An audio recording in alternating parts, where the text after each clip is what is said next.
So we opened the meeting earlier. We started at 5 o'clock. We had a couple of executive sessions. So welcome to the MSAD 51 School Board meeting for Monday, June 5th, 2023. And we are coming out of our second executive session, and we'll continue with the rest of the agenda. So, is there a motion?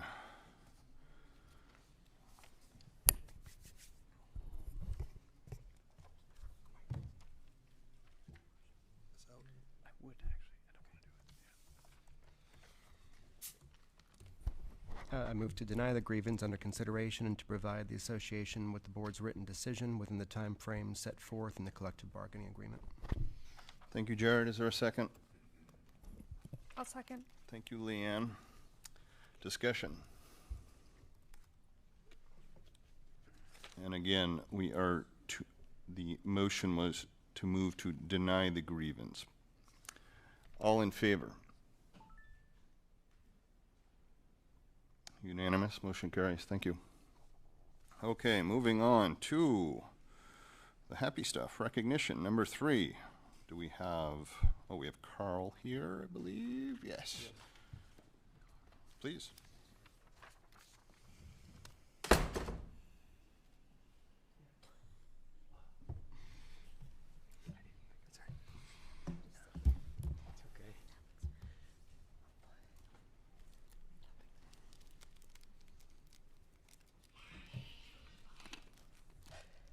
Hi, everybody. Good evening. Carl Francis here, principal at the high school.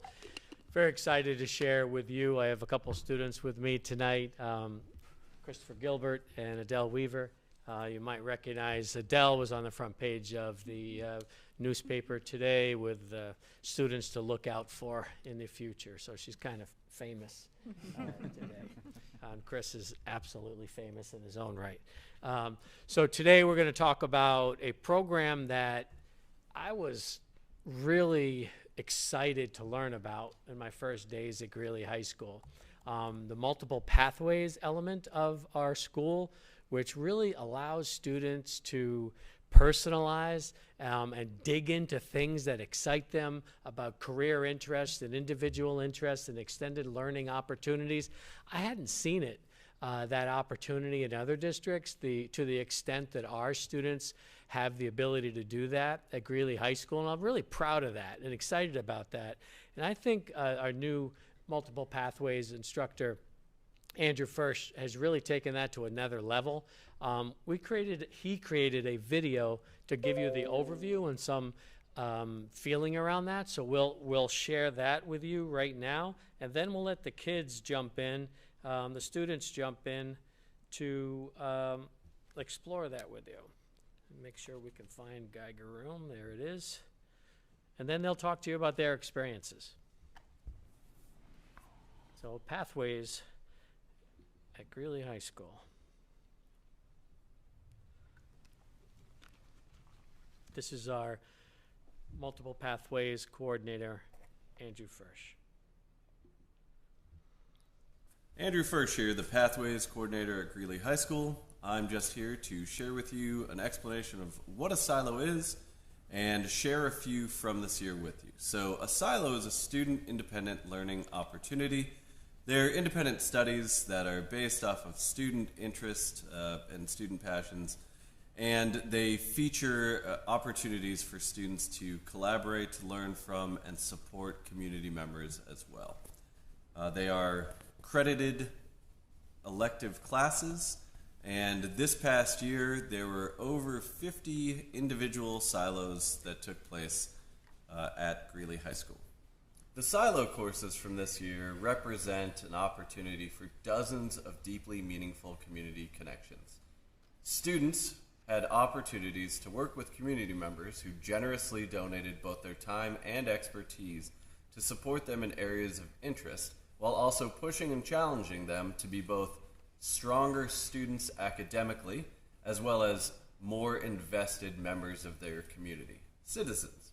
So I am going to share with you a few examples of silos that were worked on this year, but it's actually a video made by a student as part of their silo in video production.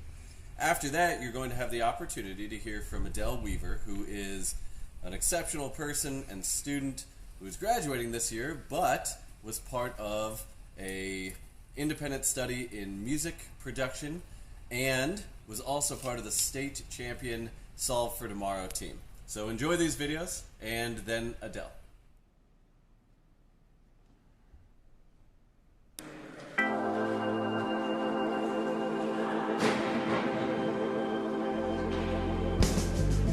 Like, I never really wanted to go professional in any sport, so I never really did that. I really focused on the aspects of what it takes to build a team. I've been mainly working with Maya, who does the filming for the team and editing, Coach Gita, who's the head coach, and Walshy, who's the assistant coach, who have been like teaching me all the things I need to know before I go off to college and keep learning. So I have that jump start where I want to start, and I have that little thing on my resume that says, oh, you worked at Bowdoin and you did a good job. And they've all taught me like what they know and all that type of stuff. Like Maya's taught me how filming and how keeping stats is important for the team. Gite's taught me about how being a coach, you have to work with your team and not be one of those people who yells and screams at their players every time they do one thing wrong. You have to treat them with respect and kindness that they deserve. And Walshy's taught me from scouting to planning trips to managing a budget and all that type of stuff. I've learned a lot from these coaches and players and Maya.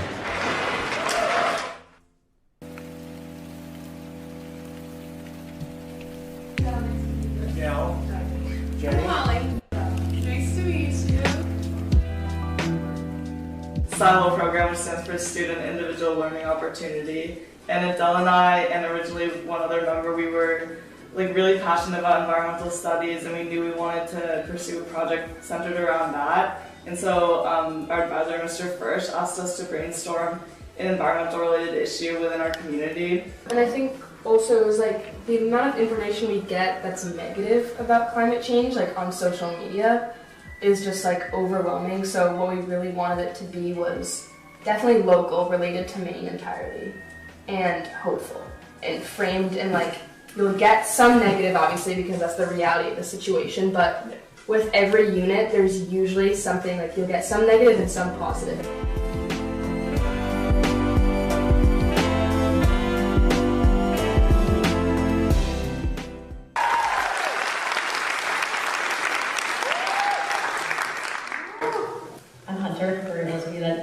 My introduction, and I started my SILO probably back at the beginning of September when I decided I wanted to get a little bit more of an advantage on like the career I wanted to go into.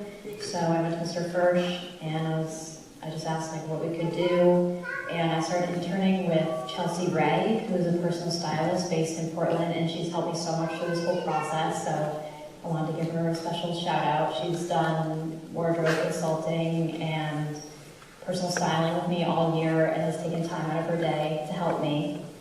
And then in about November, December, I decided to do a big fashion show as like my SILO finale. So that's where we are tonight. I'm very excited to be here. I did never think today would come. I thought it was just like imaginary up until right now that I'm on stage. But I'm super excited, especially because it's a charity for Best Buddies, and my sister's been a part of Best Buddies for years, and I've watched her grow and have a ton of new experiences, and just going to like their friendship walks and all their events has been life-changing for me, and I'm sure for a lot of people. And I just want to finish it off by saying a special thank you to my grandma, who's been helping me through this whole process. Like, it would take her entire weekend to help me out, and I'd go see her right after school. And it just means a lot to me that she's able to help. And she's sitting over there. She doesn't want me to point her out. But thank you so much for coming, and I hope you have a really good night. Thank you.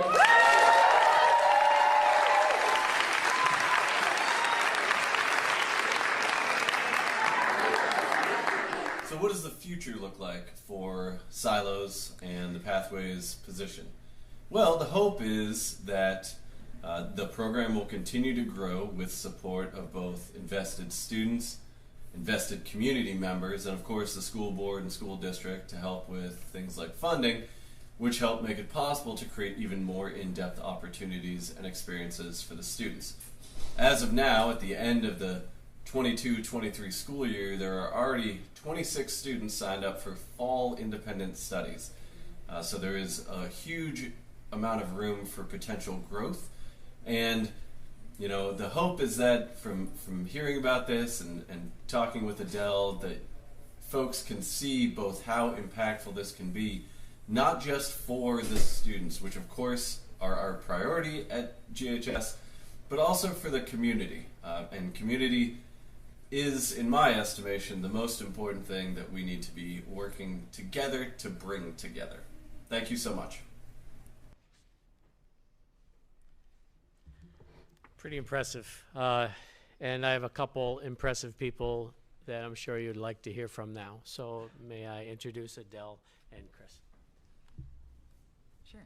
So we're two members of the team who competed in the what's called the Solve for Tomorrow Challenge, Samsung Solve for Tomorrow Challenge.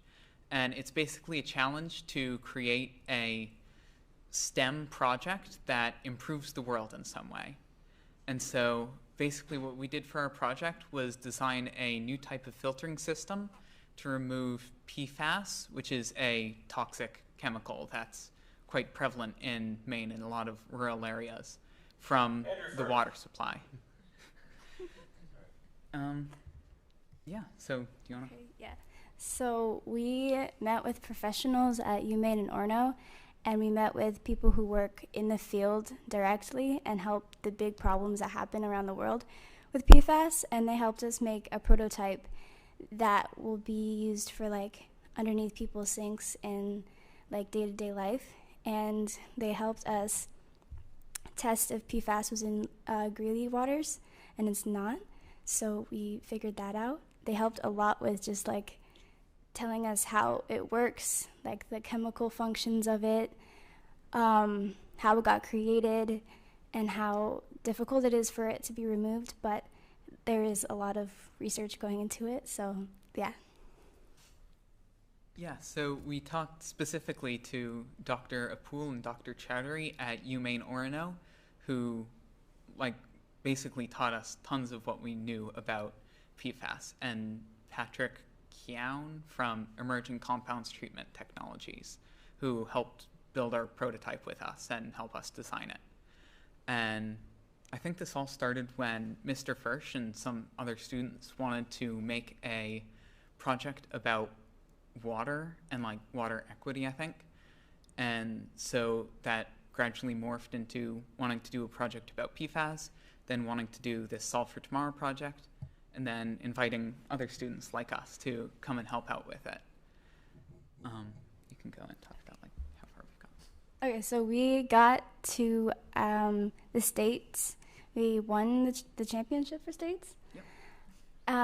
Which was really cool. So we got like a bunch of money that we could use for the school, and I think we used it for like whatever we wanted.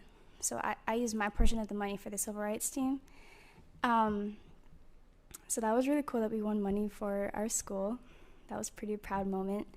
We didn't get to the nationals, but I think what we learned was really important, and the work that we did was really important as well. Yeah, I think you said all that needs saying. It was an amazing opportunity, like started by Mr. Firsch, and we did well. Yeah. Okay. Talk about your silos and your Sure. POs. So I think I'm going first for this one. So I've done and will be doing a lot of silos and ELOs and stuff like that. So for silos I've done, in freshman year, I did a project on science communication. So over the course of the year, I made a lot of short videos explaining science and math concepts to like a younger type audience. And then as a final project for the end of the year, I entered what's called the Junior Breakthrough Challenge, where I made a 3-minute video explaining a science or math topic in an easy and intuitive way so that like anyone could understand it after watching this video. And throughout the whole year, I worked with a like public speaking mentor who helped me develop my skills on explanation and like delivery to a camera and everything like that. And that was really amazing. And like after publishing some of the videos online, I got amazing feedback from people saying that like it really helped them to understand things a lot better and that they loved my explanation style. And I also plan to be doing a lot more silos in the future. Actually, just last week, I met with a physics professor at USM, Dr. Paul McCrocious, who does computational physics stuff. And I'm going to be meeting with him over the next, hopefully, year to work on projects in physics and maybe write papers and, yeah, that kind of stuff. I've also done a whole bunch of ELOs, especially in like science and math, and I will be doing those next year. So far I've done 2 writing classes at colleges, a ethics class over the summer at USM, a math class at USM, discrete math, and next year I'm planning on taking Calc C at SMCC and I believe computational physics at University of Maine, or no, depending on how schedules work out. So I've been doing and will be continue to doing a ton of extended learning opportunities. And those have been super duper important for me because, like, especially going past what Greeley teaches in math and science stuff, it's been amazing to like have the opportunity to be able to do more and really fulfill my interests. So I did silo projects since I think junior year, and the first one that I did was about fashion because I wanted to make my own fashion thing. So I learned a lot about how to run a business, and I made my own business, and it was pretty cool, but it wasn't what I wanted to do. So this year I did a music silo where I worked with studios in Portland to help me learn how to do music production, audio engineering, and like how to work in a studio. And I got really good success in the music industry for like a year, in a year. And so I got to work with like the professionals, and I have an internship with this song and licensing company called Fulton Street Music Group, and they're based out of New York, LA, and Nashville, and Maine. So I don't think I could have done any of that if I didn't have this opportunity with Mr. Firsch, because the walls of education go so far out of school too, and that's how you get a step up where you want to be in life. And I think even if you don't know what you're doing in life, Pathways is a really good idea to like figure out what you want to do and what you like before you go to college, where it's like the big deal. I don't think I could have done it without the silo projects.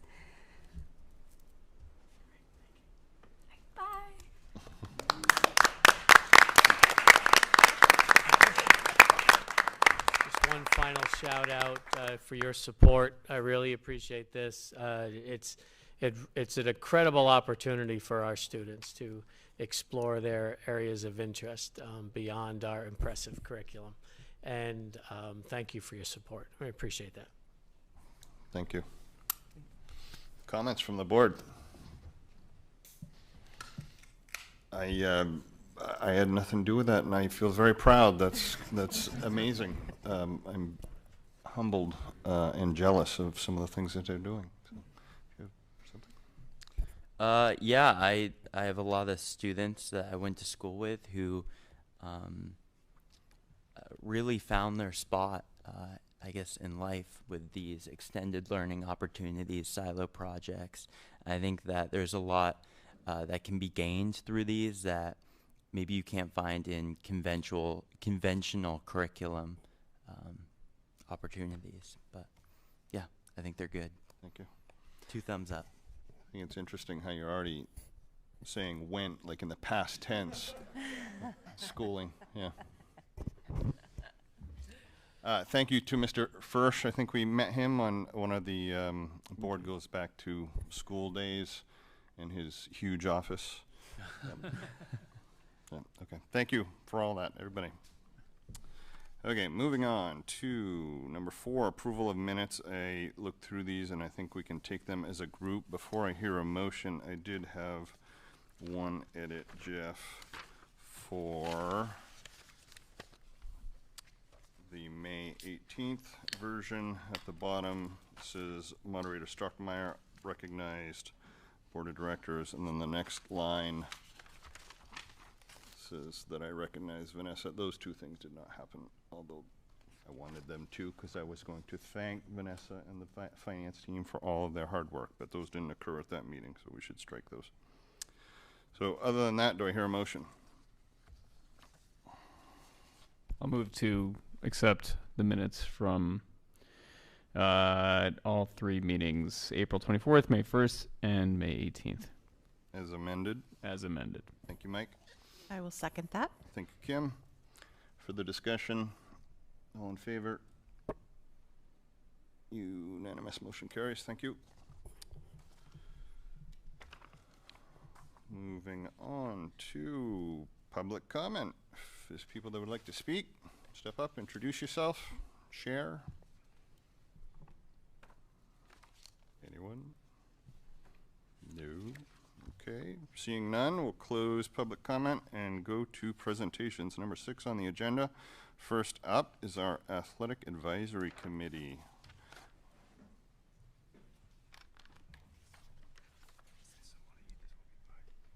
Go for it. It's not a bad look.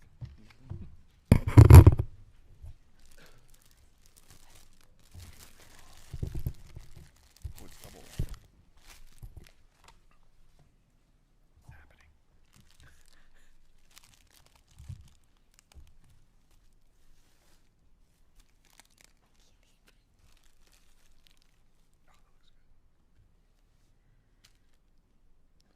While you set that up, Yes. if I can give you a little update on where we are in the world of athletics.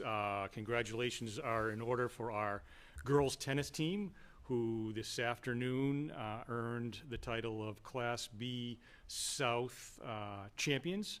And they will go on Wednesday to take on Dover Foxcroft Academy for the state championship. That is to be held at Bates on Wednesday. And the remaining, actually every one of our teams earned a playoff berth in the spring, so that's great work on behalf of everybody there. And then baseball and softball open up tomorrow, as well as boys lacrosse, and then girls lacrosse opens up their playoff bid on Thursday. And track and field is still competing. They're going to finish their rain-delayed meet tomorrow, and if Mother Nature allows, and they too are in the hunt. So, good news on the sporting front. All yours. Hi, I'm Eliza Miller, and I'm chair of the Athletic Advisory Board. And tonight, David Shapiro and I are here to introduce you to 4 more outstanding high school students, which we have been working with this year. The advisory board's been in place for about 15 years, but we were quiet during the pandemic. So this year we got restarted with 11 members, and we have coaches and community members. John Brubaker is here in the audience, and school board member Tom McGinnis, and 4 students.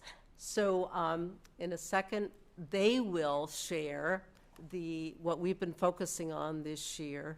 And let's see, we've got Charles Siegel, Audrey Cohen, Shaylee O'Grady, and Maya Vickerson. So thank you for letting us come and share our efforts tonight.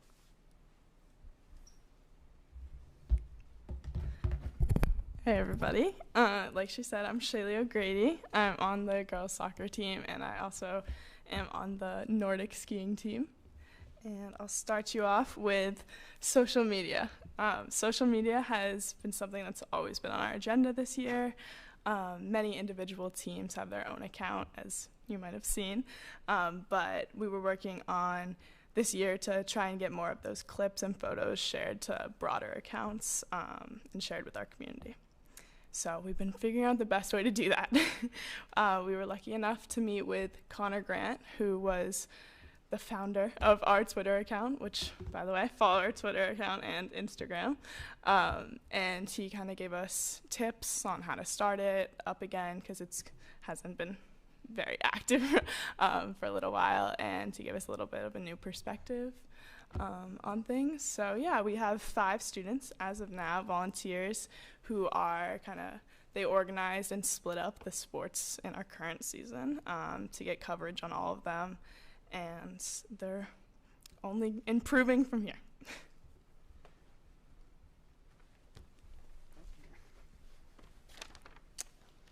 Yeah, I'm Charles Siegel. I'm on the cross country team and the tennis team, and I'll give a little brief explanation on the differences between teams and clubs at Greeley.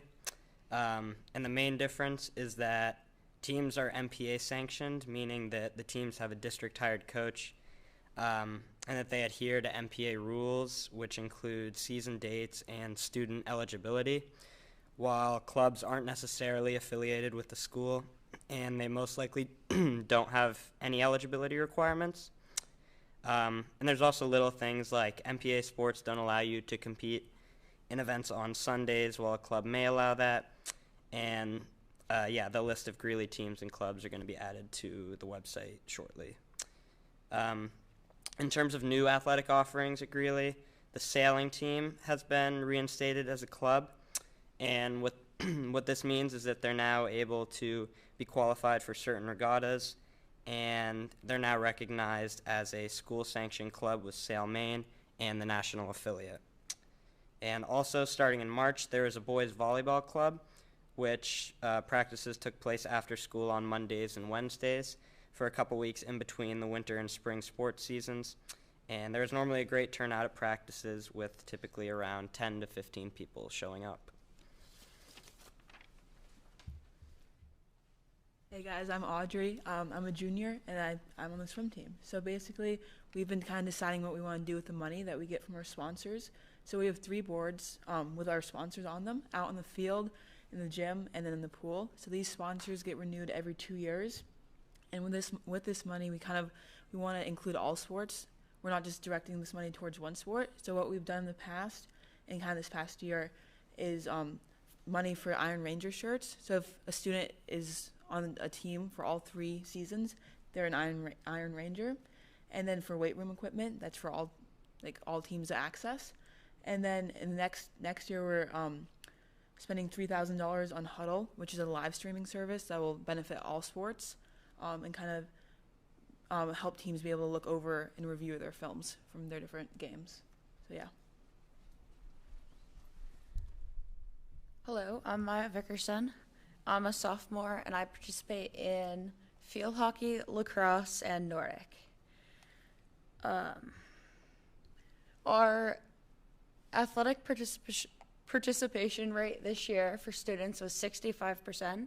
And then, although there are kids playing out in outside leagues and sports, students tend to feel more represented within our sports. As student athletes, we are offered student athletic leadership opportunities, such as the Western Maine Conference that I attended last November.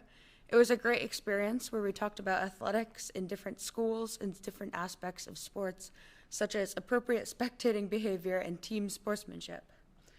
In September, there will be an athletic leadership conference specifically for women, which will give female students the opportunity to meet with other strong leaders in the state. At the conference, students and coaches participate in various skills training and have the opportunity to meet professionals. Thank you. Thank you, students. And do you have any questions? Board, please. That's really exciting that you're going to be able to live stream starting next year. And I can add to that a little bit. The Huddle program, not only does it give us the opportunity to live stream our games that are in the gym and on the main game field out there, but it's also a statistical analysis program that all of our programs will be able to do. So even if you didn't have your game live stream, you can give them their film. For instance, field hockey doesn't necessarily play on our game field. They can send their film to this company. They'll do all the statistical analyses, and also kids can make a highlight film. If you want to play in college, you can have that right at your ready to be able to send that out. I think by and large, they really like watching themselves on TV. So there's that aspect of it too. So the coaches can manipulate it and be able to, pick out particular plays and whatnot, or a segment of our offense or defense and share that. It's really big in football, but it's something that expanded to all of our sports. And through the athletic advertising we have, we were able to pay a significant portion of it. The individual booster groups will then supplant the rest of the money, and then all the teams will have access to it. So that's a real big boon for us. So. And that'll be available just whenever a game is occurring. You could watch it live or go and find the recording. Correct. And it's we already know, we did our homework. It'll link to our YouTube channel. So much like what you're watching right now, it'll be a seamless transition. So great for grandparents, people sitting at long meetings who may have to miss yes. events going on. Do we have a interactive flat panel available for the coaches? Because I would think that would be super valuable for reviewing game film and plays, and to be able to write over it, play it, pause it, you should have been here. When they go in our classrooms, they have access to that, yes. Yep. Yeah. Cool. I think that would be helpful. The program itself has within it the ability to do some of that. Yep. And so if people want to share things for social media, like who should they send them to if they wanted to get them posted on Instagram or Twitter? That's the $64,000 question. Yeah. And for old folks, is there a Facebook account? We've discussed that too. Just curious. The short answer is yes, and that's generally through our boosters. So I'm glad you asked that, because I think that's one of the things we've wrestled with is who do we want to reach, and how do we reach them? The individual teams do a great job of making the little highlight reels and whatnot. The rest of us, maybe outside of the high school realm, it's a little bit more of a challenge for us to get that information. So that's a great question, and that's something I know that our inquiring minds here will be able to figure out for us. So. Okay. Thank you very much. Thank you.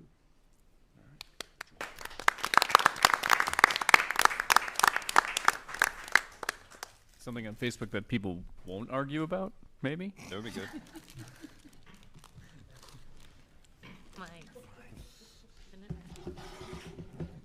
So moving on to our next presentation, another important one, 6B, which is our equity plan.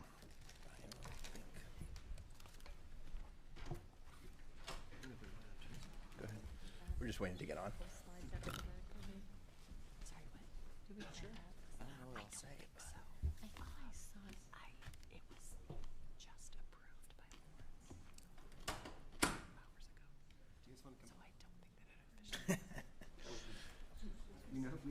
I just need to get on the student network. Jason, do we have this via email? It was in the packet. Yeah, it should be in your e-packet. You can choose to stay. Obviously, on. I've been having trouble this day on my email. Do you want me to send it? Oh, I don't know why. Because I knew I wouldn't be able to certainly read on that. I don't mind sending it to you. No? I want to take notes.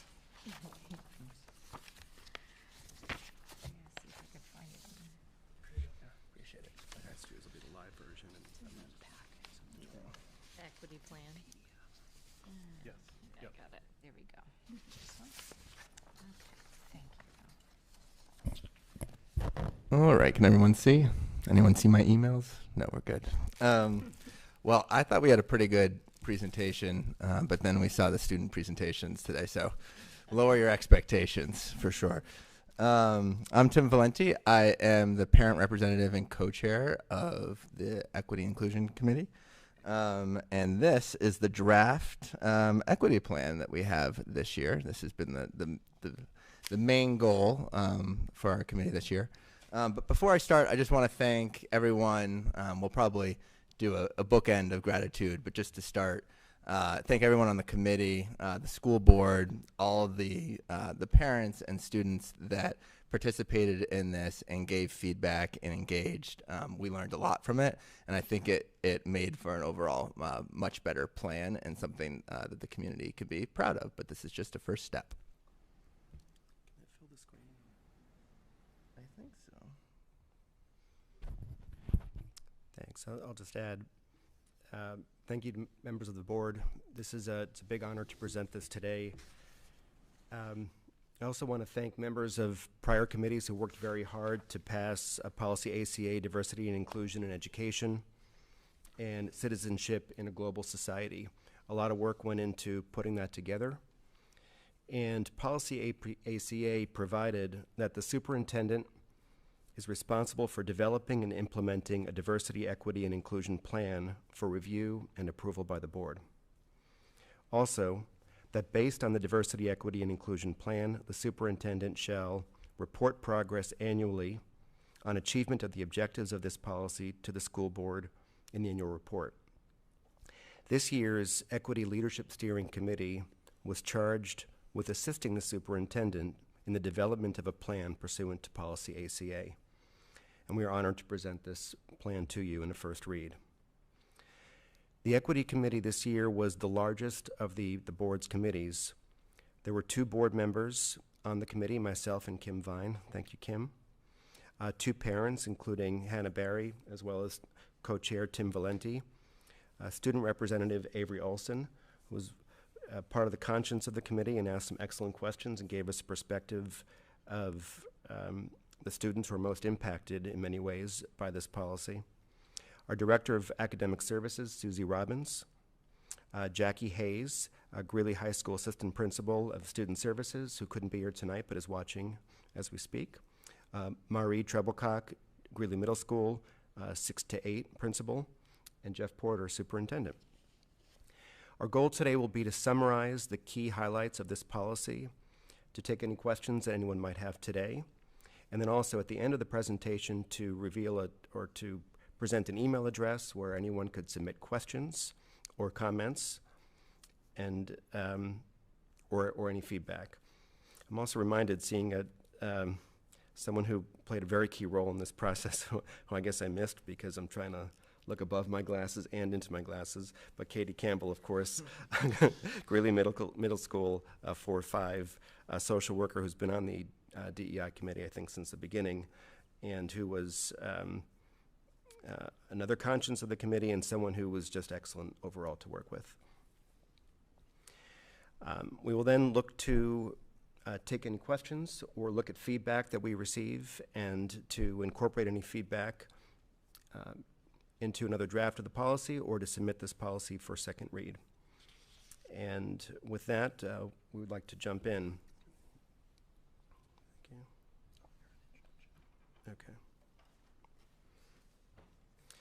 So this draft Diversity and Equity Inclusion Plan is pursuant to MSAD 51 policy ACA.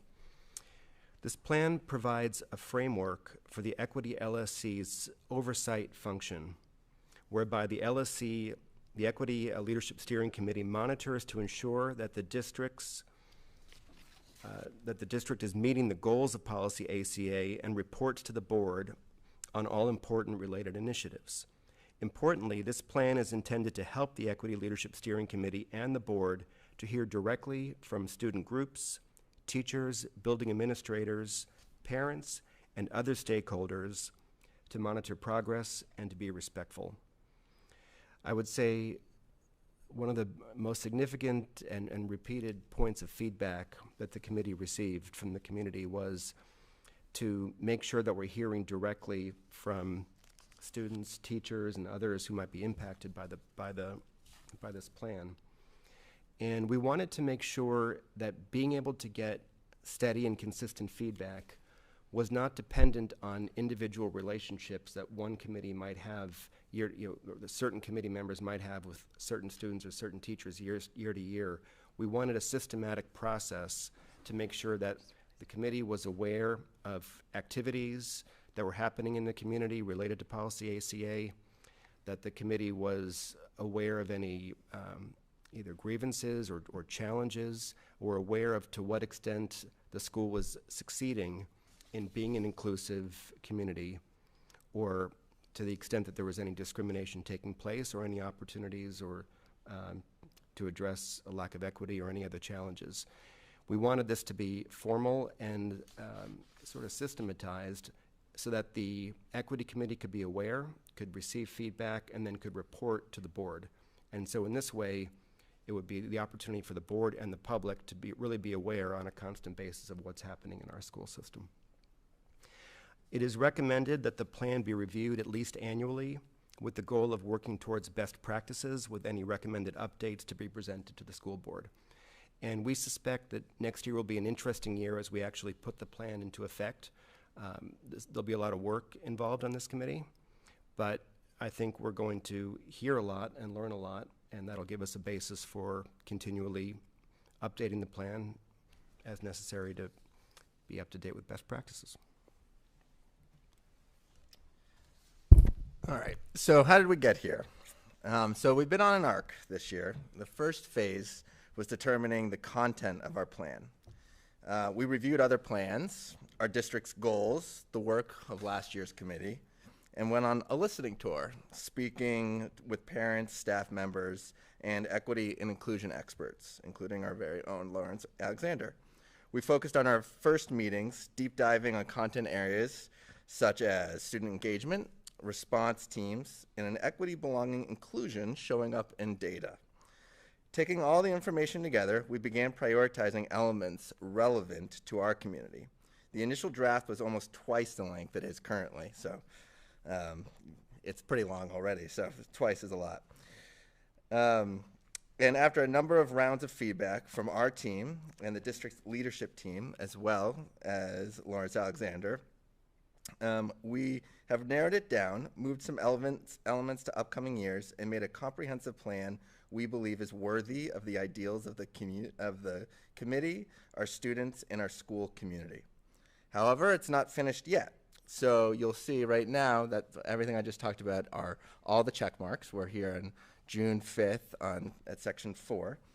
And tonight we'll present that, and we'll currently have and requested feedback from you, the board, staff, students, and generally our community. We'll post our revised draft and then hopefully soon submit for your approval. So we are going to be soliciting for feedback over the next couple of weeks, and we will we'll summarize how that will happen at the end of the presentation.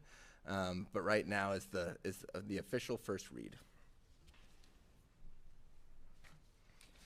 So just a reminder, going back to policy ACA, what is the mission and vision of policy ACA? Helping all students to become productive citizens in a global society by creating leaders and global citizens prepared to thrive in a changing world. Understanding that the 21st century requires an education that prepares students to live and work in an increasingly interconnected world. Ensuring that students progress academically, understand diverse perspectives, and contribute to local and global communities, and expecting that students communicate with diverse audiences and bridge geographic, linguistic, ideological, and cultural barriers. The board is committed to providing a learning and work environment in our school unit, which is inclusive and strives to eliminate barriers to inclusion and success for all students and employees. Policy ACA states that the likelihood of success for a student or employee should not be predetermined, predicted, or limited by personal characteristics, including, but not limited to, gender, race, religion, age, socioeconomic status, or place of birth. In addition, the Maine Human Rights Act prohibits educational discrimination on the basis of sex, sexual orientation, race, color, national origin, ancestry, religion, or physical or mental disability. And then this plan provides for the oversight to ensure the district is achieving the objectives of policy ACA. And so one of our goals here was bringing the ACA to life and translating what we've just read here into tangible actions and measures for us to evaluate our success. So the plan is divided into 4 sections. There's policies and protocols. So for each of these, it's the section to the extent that these relevant areas overlap with our work as part of the Equity Leadership Steering Committee. So there's policies and protocols, academics and programming, student development and participation, and family, community, and engagement. And there'll be a lot of work involved with each section. This plan recommends that the Equity Leadership Steering Committee chair or chairs appoint 1 or more volunteers from the committee to help oversee each of these sections. All right. It was really important for us not to be siloed and for this to feel like it wasn't just equity and inclusion was in one area, if this was actually part of how the school was systemized. So I start off with policies and protocols. So this is how we structure ELSC, and it essentially defines how the district and the Equity Leadership Steering Committee will engage at a procedural level. So first, it's the first priority area. So we have a table here that has the priority areas on the left, then the objective of that priority area, the action steps that we will take, and then the timeline or frequency. So sometimes you'll see that it'll just be for next year. Sometimes you'll see it's going to be annual. Sometimes you're going to see details in terms of we do this in the fall. But that's generally when it happens, who's responsible for it, and then any additional notes to it. So that's how we read the table from left to right. So the first one is the ELSC and the composition of that. The objective is essentially the purpose of the ELSC. And then the first action step is how we select those members. We are recommending a 2-year term because as we kind of learned this year, a lot of the first part of the year is just getting to know each other, getting to know the work, transitioning from possibly the last team. And you don't want to be rushing for that goal at the end of the year. You know, you want to be able to have enough time to implement it, to see it through, and to see it actually come into action the next year. The other thing is we're recommending that there's broad stakeholder representation. We really benefited from that this year, including representatives from the school board, parents, building administrators, teachers, student representatives, and other relevant staff, particularly as it pertains to the goals for that year. The chairs of the Equity Committee will appoint volunteers to the various buckets that we have from the committee itself. So we will appoint, or the chairs will appoint, who is going to oversee policies and protocols and the other parts of the petal of the flower. And then the equity chairs as well as the school board and superintendent and other administration will determine goals for the equity team to work on that year. The second priority area is the annual report to the board. So this is the main mechanism of reporting that the superintendent has on our progress towards policy ACA. This is where we will define the goals and objectives in collaboration with the school board chairs and superintendent, and where the superintendent will report out every spring. As part of this, the Equity Committee is tasked for coming up with statistically relevant information that might be available, or consulting on what might be available for the district to work on and to evaluate for the end of the year in the annual report. And the Equity Committee at this point will also make suggestions on data they would like to see at the end of the year in the annual report.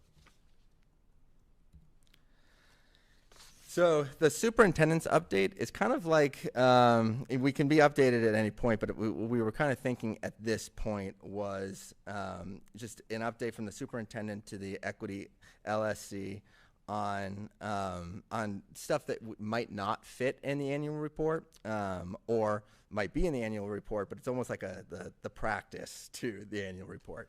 It's probably more inclusive and stuff that may not have made it to rise to the level of the primary objectives of the annual report, but it's an update on some of the key initiatives the district is running towards the policy ACA. One quick thing. Yeah. Sorry, I probably should have said this in the beginning. You'll see a lot in this plan that we envision a meeting next year, a typical meeting, to be a lot like a board meeting, where at the beginning of the meeting you invite the public to come up and address public comment, and then maybe have different student groups or other members of the community present for public recognition. And we could envision having relevant student groups, building administrators, members of the administration. There'd be one or more groups invited to each meeting, and the first half of the meeting might be them presenting to the Equity Leadership Steering Committee, taking some questions from the committee, asking questions of us, sharing any concerns they have with us, and then the second half might be discussion by the committee or other activities. And then in that way, we are hearing from, what is happening in the buildings, what's the student perspective, what is the teacher perspective, the administrator perspective, and then that becomes our notes for our updates to the full board. And so you'll hear that sort of throughout the plan. Correct. Thanks, Jared. And then, so moving down to the coordination with superintendent response team. One of the biggest pieces of feedback we received this year was the kind of 2 points of purpose for this committee, which one was how do we engage in the policies and kind of the proactive aspects of daily school life, and also the reactive. And so I think this is one of the biggest challenges because we didn't want the role of the committee, we weren't sure if the role of the committee should play in terms of like how we might interfere with school staff or functions. But we also wanted to be an appropriate support because there's a lot of content knowledge on this team. So what we decided is we're available to consult and respond to incidences related to policy ACA at the request of the superintendent. So essentially, if there is a relevant issue that the superintendent feels that the committee could be of service, then that there would be members of the committee that could engage in that. Then, on the other aspect, more of the proactive, the annual policy review, we have written in space for there to be meetings between the policy committee and the equity committee to assure that both whatever policies have been created, new or old, are in alignment with the goals of policy ACA. We don't want anything conflicting with each other. And then there will also be space where the equity committee will recommend policies for consideration as relevant as well during those meetings. Then there's staff training. So this is also space to make between the equity committee and the director of the academic services, where the equity committee will have an opportunity to consult on potential trainings or to perhaps add supplemental trainings to the already busy training schedule as it relates to the policy ACA or the goals for the year.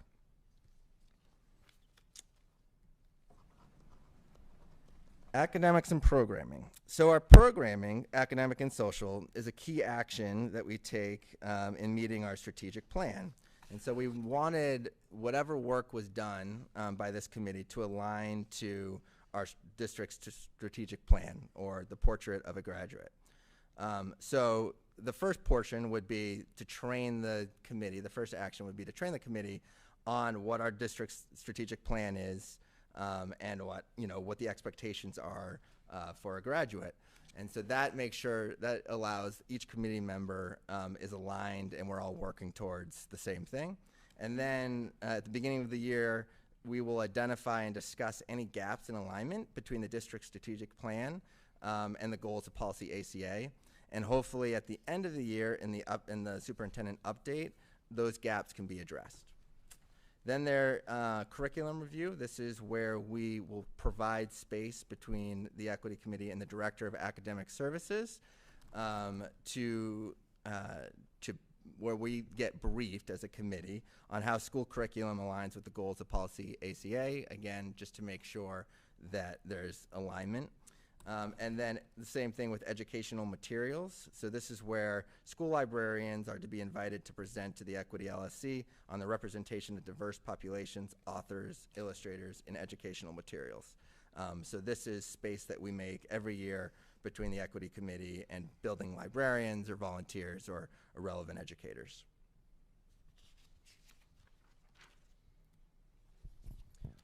Okay, so on to student development and participation. We were amazed just how many programs already exist, which are, I think, in furtherance of policy ACA and diversity, equity, and inclusion. And this first provision, school-based curriculum opportunities, K through 12, this is the objective of this section is to monitor and update the board on building-level curriculum opportunities that are already in existence designed to support the goals established by policy ACA. So the building administrators would each be invited at least annually to update the Equity Leadership Steering Committee about building level curriculum opportunities supportive of the goals of Policy ACA, such as Anti-Defamation League training, Camp Kiev, Civil Rights Team, among many others. And this would include any changes from prior years. So this is it's a way to just to understand what's actually happening in the building and in the school system. And then if a new program is being proposed, to understand what we see in that program, and if there's anything that's being dropped, to understand why. There might be good reasons for all these things, but this is how we actually keep abreast of what's actually taking place pursuant to Policy ACA. A more comprehensive list of the current and past curriculum opportunities supportive of Policy ACA can be found by following this link on the list of MSAD 51's physical and emotional safety practices. And this plan calls for this list to be reviewed and updated at least annually in preparation for the superintendent's annual report to the board. The next section, which I think is one of the most exciting parts of the plan, and one actually that I think Avery had a lot of impact on, is student feedback.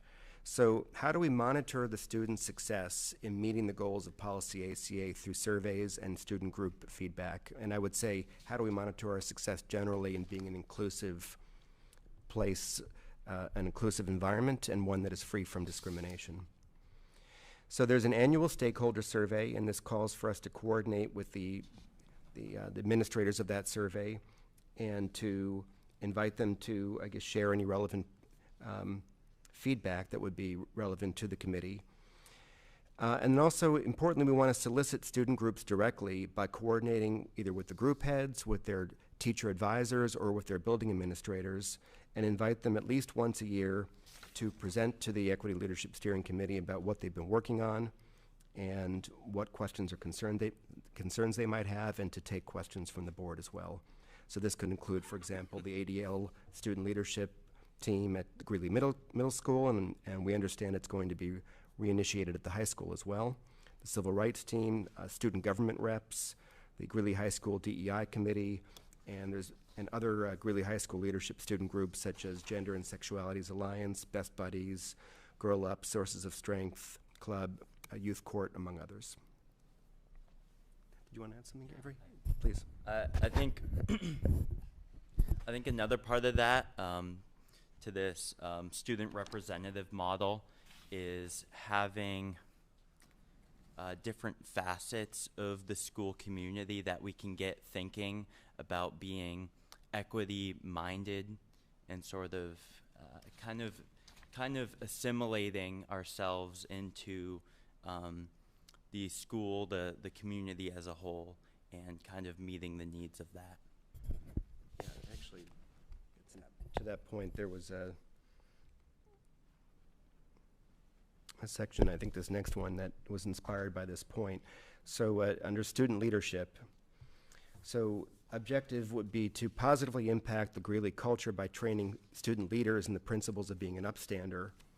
And being an upstander is, among other things, just recognizing and being prepared to stand up to bias-based behavior, when you see it, and setting a good example. And we don't have a definitive plan under this, but we are recommending that next year's Equity Leadership Steering Committee take the time during the year to further explore whether there could be some kind of training offered to various student leaders, whether it be sports team captains or members of the arts or leaders of student clubs or student government groups, and essentially just to,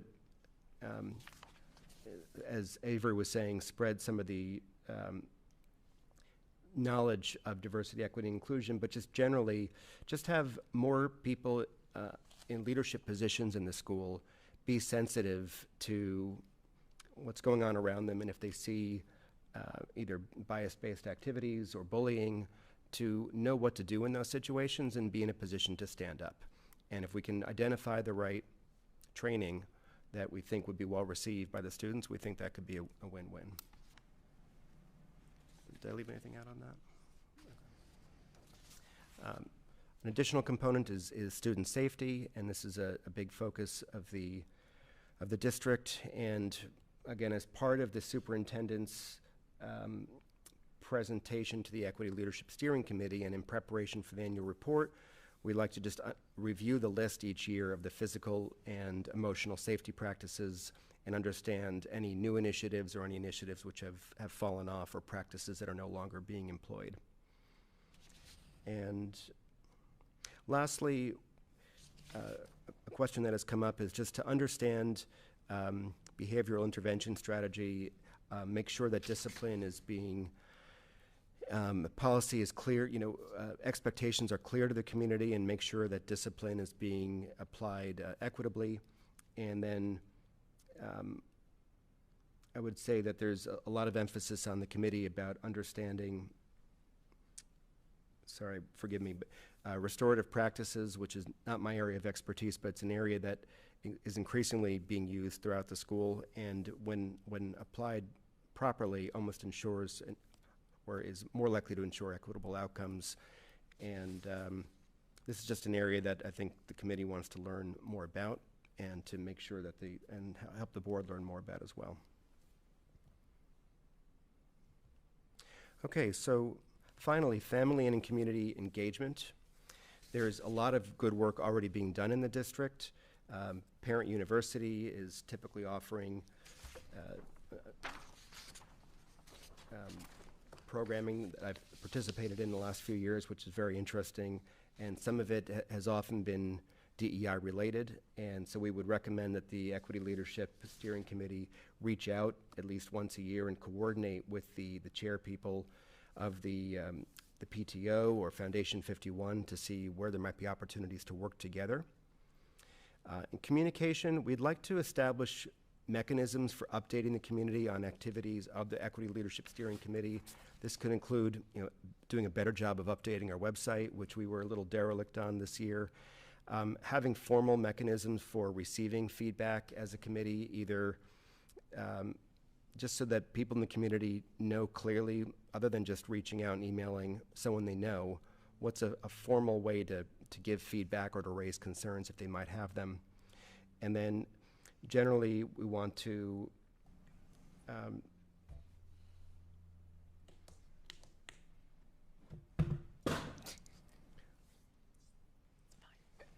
oh, sorry. And then there's, lastly, we just want to coordinate with the administrators of the annual Superintendent Stakeholder Survey, and to invite them to present to the Equity LSC and to take questions from the Equity LSC, particularly about any questions that are related to the missions of the committee.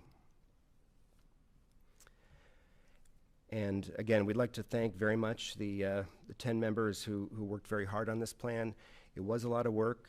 I think everyone on this committee was extremely committed to good outcomes for our students. We don't always agree on everything, but I was extremely impressed by the way that everyone came together and worked well as a team. And it was really quite a group, and enjoyed very much working with everybody. Lastly, questions or comments from anyone not here tonight, or suggestions, recommendations, please feel free to email us at equitylsc@msad51.org. And on the subject line, just say equity plan. All the members of the committee will see that. And, we tried to do this as succinctly as possible. There's a lot here, and, we wanted to make sure we got all the details out. But thank you for bearing with us on this. And thank you again to the fellow committee members. And we'd be happy to take some questions now to the extent folks have them. Did I leave anything out, Tim?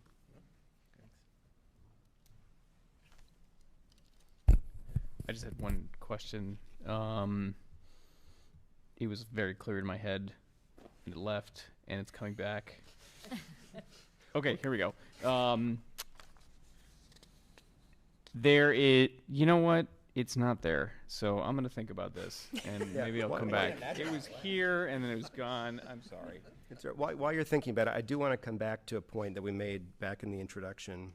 I don't know how to work on Mac, but it is recommended that the plan be reviewed at least annually. We suspect that actually implementing this plan, we're going to learn a ton over the next year. And that's this year was sort of putting our heads down and getting this plan in place, but the nature of the plan is to actually learn from the students, learn from the teachers, and learn from administrators and stakeholders, and that is actually going to tell us a lot about what might be needed in future plans, and that's kind of what we appreciated about it. That's actually very related to what my question was that fell out of my addled brain. We have explicit section on student feedback, which is really well developed, iterative, good, detailed. So which section, Mike? Student feedback. Could we add in a similar section on staff feedback as well, just to be explicit about that and flesh that out a bit more? Because I think it's really important for that to be very, very clearly part of this. Yeah, and we talked about that a lot. My guess is it's in here somewhere, but it will make that very clear, because it's something we talked about a lot, Mike. So the answer is absolutely yes. So I would just like to make the point, one point and then one question. One point, I think it's a great idea, and I hope we can support that any way we need to have student training involved. To get them involved would just make it just blossom and bloom, and it would really cement it in their lives that it's not a separate issue, it's part of everybody's life. So great, that's awesome. My question, though, is you brought it up at the end about communication and how to make it so everyone can see the questions and the answers. And so one question I had, not to dig up any old bones, but, social media and Facebook just kind of rip into when there are incidences or whatever. Do you have any specific ideas or plans on how to specifically address social media when it takes off? And any thoughts or future thoughts? Do you mean something that's related specifically to DEI? So when something happens, yeah, and Facebook or social media just blows up with it, yeah, specific steps like, okay, what do we do? So we spent a lot of time, and I'll try to answer it, but I'd invite Kim or any of our colleagues or Tim to jump in also. We spent a lot of time thinking about this year in terms of what exactly is the committee's purview versus the administration's purview. And Jeff has simultaneously been working hard on this, and so you saw there were a series of emails in which he posted essentially a communications, set of communications guidelines and expectations, and essentially what level of communication is appropriate and when. And in fact, we actually, during the year, had some consultation with some parent groups, with some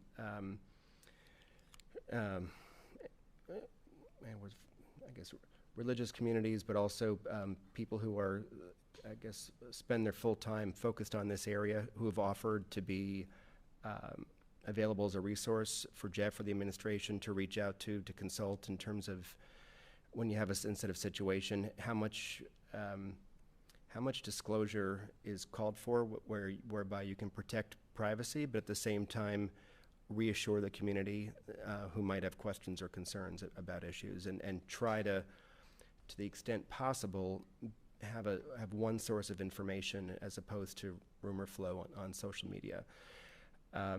It's not easy. This is something that school districts across the country are wrestling with and trying to figure out in real time. And I applaud Jeff and the administration for getting out in front of this and trying to lay out a plan. So when actually things are blowing up, we have guidelines to fall on. And then going back to something that Tim referred to under policies and bear with me, and protocols, is the Equity Leadership Steering Committee is available to be a resource to the administration. Sometimes there could be specific members of the committee with specific expertise or relationships who could play a role and be helpful. Sometimes it could just be a more formal role of the committee as a whole, but we're kind of here to be used as the superintendent thinks we can, to the extent he thinks we can be helpful. That's the best answer I would have. Does anyone want to add anything to that? So if one of the goals would be in a year to reduce bullying or social media, the impact on social media, I think there would be a certain level of content knowledge, hopefully on the team, a member or two that would have some kind of area of expertise in that, but also we've discussed like having internally on the team professional development or resources for the team that would have access to. So if the superintendent response team did reach out to us, we'd have some amount of expertise to give consultation in those events. But you're right. Like I think there's no perfect answer to that. I think I think it's the expertise that we have on the team. We can't pretend that we're experts on every element, but we can find answers, and I think that the plan sets up for that. Can I add to that? Yeah. So I just want to reemphasize that the recommendation by our committee is that next year's equity LSC team would designate a member of that committee who would oversee policies and protocols. Another person would oversee family and community engagement. And so sort of the understanding would be that that person under policy and protocols, or depending on the nature of it, the person under family and community engagement, if they're seeing that things are spiraling out of control and do not feel that the district is responding appropriately, that would be an opportunity for them to go to Jeff and say, okay, let's check in about this. And so that's one of the things I really like, is that it spreads that out so that someone from the LSC committee is always thinking that way, always has that on their radar. Okay, how are we doing in our policies? How is this being met, or do we need to revisit this? And that's just their lens that they're looking at everything through. So it's maybe more implied, maybe we can specify it better, but does that make sense that there would be that representative from the committee who would kind of keep it in check? Yeah. And can I add one more thing? Yeah, and for anyone listening at home, Kim Vine is not just a member of the board, but she was a member of the committee who helped write this plan. So, yeah, please, Kim. Yes. I just want to acknowledge what you said about the student leadership, because to me that was one of the most exciting things that a conversation led to, and I want to give Hannah props on that, because we started talking about these great civil rights teams and just other opportunities that kids have to go to a specific club to try to change the world and make the world a better place.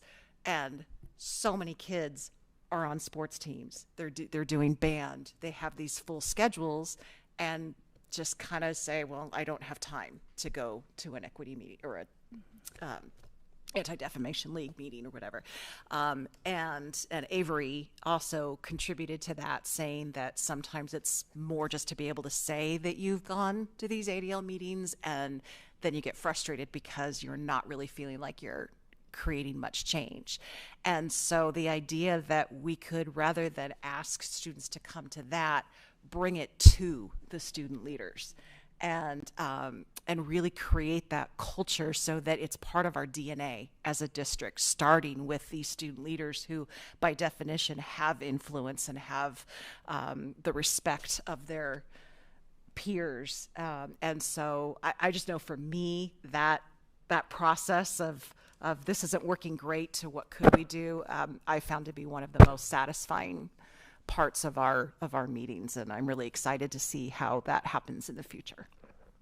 I also want to point out that another aspect of the student leadership thing is we're also trying to be diligent about how much student leadership and in training and all this stuff we actually shove down kids' throats, because I think that could end up backfiring, and no one's going to want to do anything and the whole system breaks down.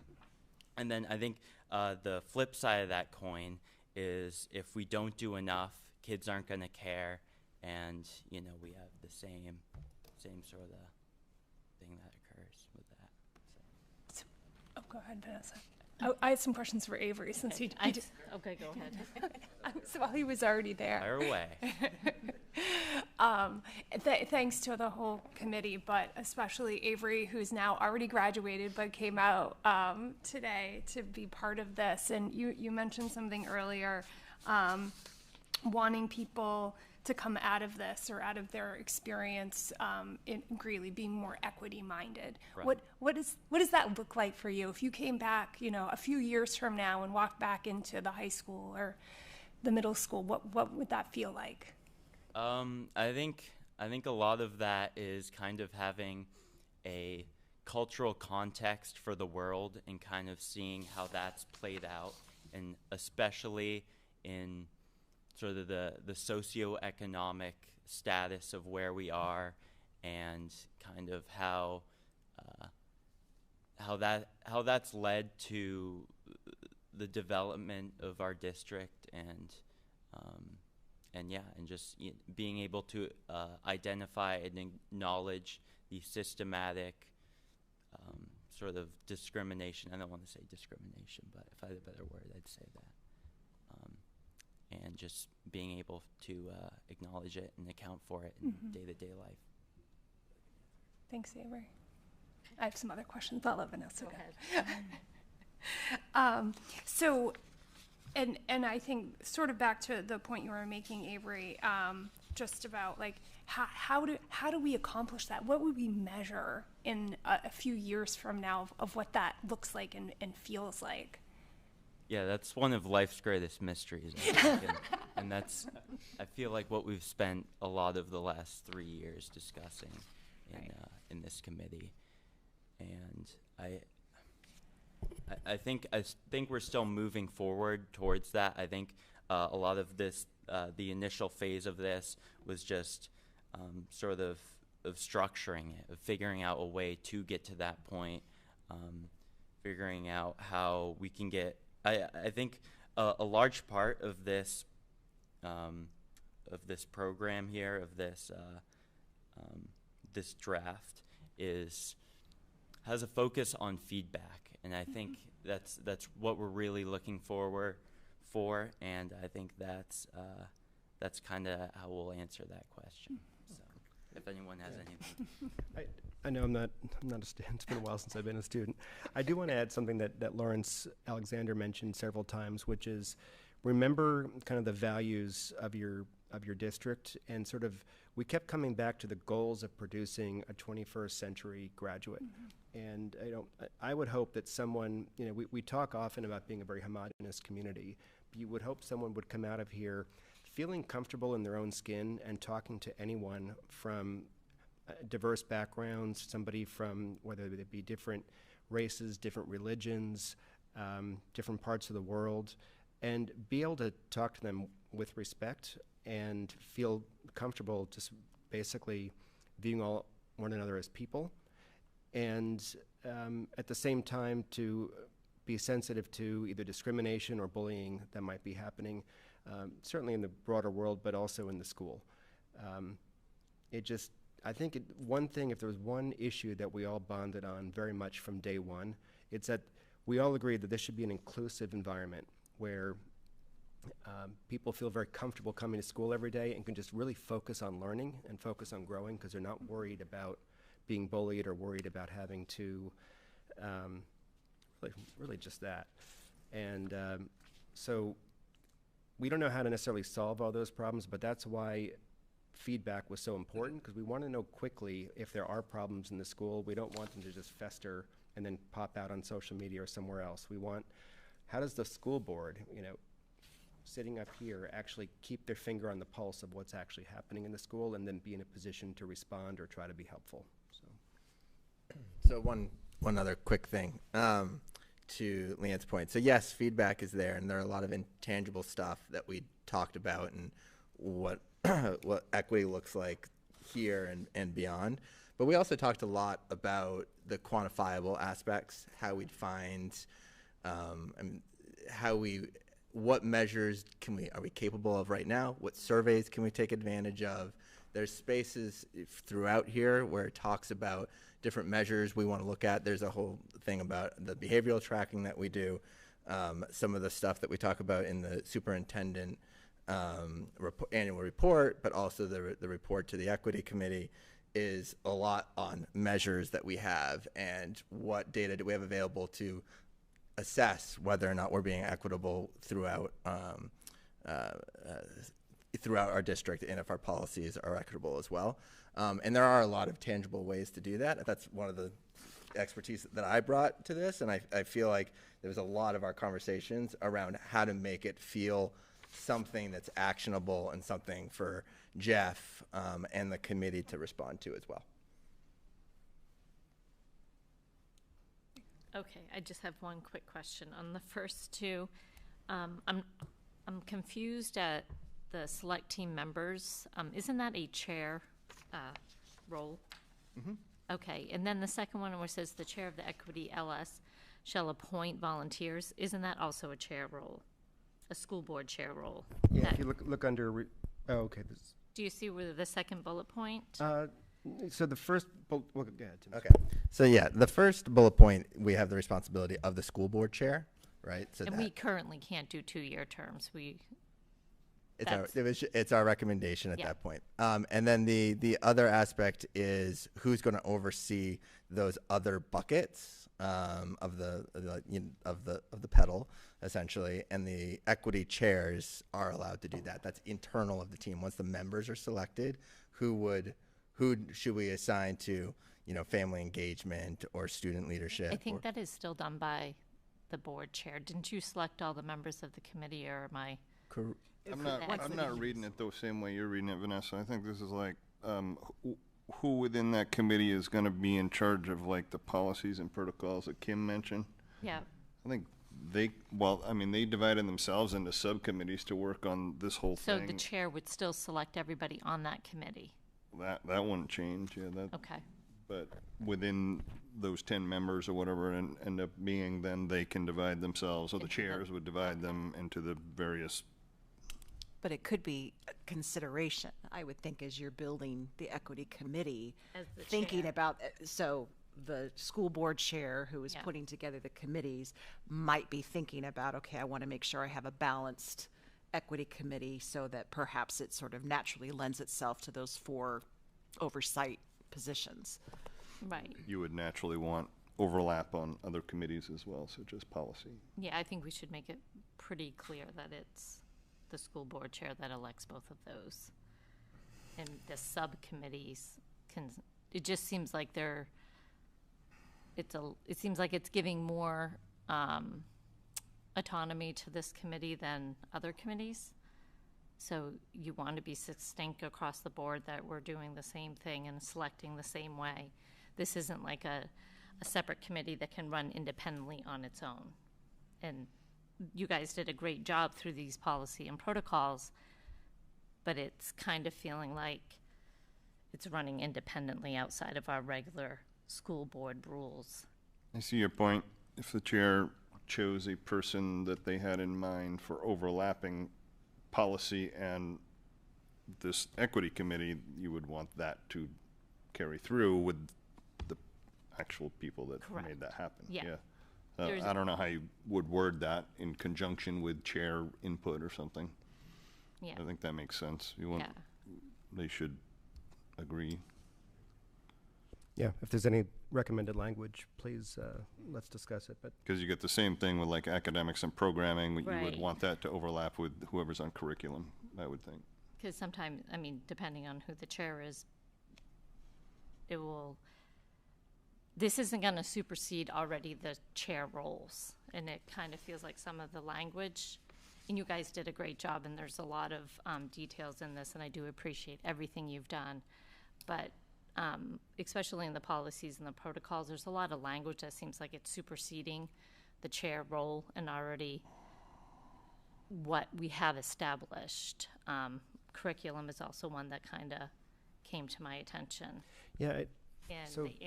So I understand you're creating that structure within the committee, but it is still just a committee. And so the curriculum has their own committee, and if the chair chooses not to have anyone engage with the equity committee, they can choose not to. We tried, and I know exactly what you're coming from on that. You see where I'm going with being on the we tried policy. Yeah. carefully with the language to say, look, this committee has no power over other committees. Okay. And so we would use language that, like, for example, curriculum review. So action steps in coordination with the curriculum committee, invite, and maybe even that we say in coordination with, but there's no obligation of the curriculum committee to coordinate. Kind of feels. Yeah, it's meant to say to invite the like in this case, the Director of Academic Support to brief the Equity Leadership Steering Committee on how school curriculum aligns with the goals of policy ACA. And if we see anywhere in here where the language makes you uncomfortable, I know you've been on policy committee. Yeah. Like certainly, this committee is not meant to dictate to policy, but at the beginning of the year, the co-chairs could review what's on the agenda for the policy committee and certainly make any suggestions or ask any questions. That's but it's where not I meant feel to- like it's outside of the scope of what, and this can, I know this is a draft and it can be tweaked, but it just kind of feels like it's superseding the curriculum committee may have, the curriculum committee could decide they have a completely different agenda than what you're suggesting, that they may decide we don't need to meet with you at all. Definitely. What I So would say it's- is it's we just agree kind of 100% with what you just yeah. said in spirit. So I would suggest, as you're reading through this, if any of the language is overstepping that, to Yeah. let us know and we'll rewrite it. Yeah, and because everything, I mean, I think everything else is wonderful. It just seems the policies and protocols seems the expectation is already driven and where the committees haven't even been formed. And that's where I feel like we already have those rules and structures in place. This is not meant to impact or to enforce anything on other committees, but just for the Equity Leadership Steering Committee to understand what's happening in other areas that might touch on Yeah. equity, and to be aware of it, and to be able to then give feedback to the board. But we specifically tried to make that clear, and so if any, as a fresh pair of eyes reading this, if anything is sounding like it's overstepping, we want to hear that to rewrite it, because that was not the intention. Nope, but it is, you guys I know put a ton of effort into it, but it just seemed heading down that path. No, we've been in this world and in this document for a long time, so it's really important that we get as many people to review it with those eyes. And because, as Jared is saying, we've been tried to be super sensitive to that as well, to a point where I think that a lot of feedback we've gotten is where we've been like, no, that's overstepping. Like, we can't do that. So we've definitely, as a committee, tried to pull back. So it's really important that you raise that, and that's the tone that Yeah, you're I getting mean, in some just- elements. And I'm not gonna Nope. beat a dead horse, but review the policy committee's annual list of policies for review.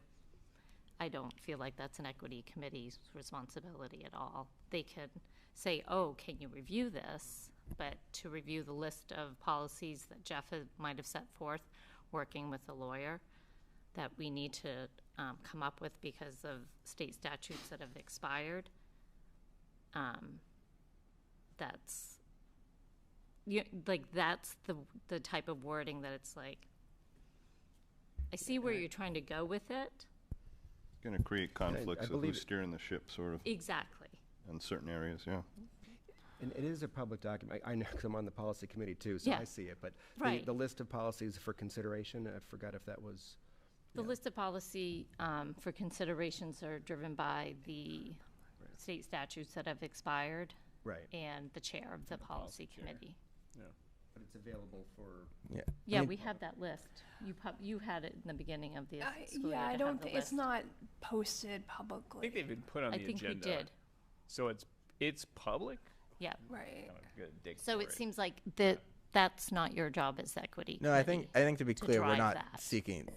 We didn't put that for approval. It's not Right. like the policy committee needs the equity committee's approval for anything to go. It's the invitation that the equity committee is there to support, to make sure that we aren't the policies that are being created are not conflicting with anything the equity committee is doing, and vice versa. It also goes both ways as well.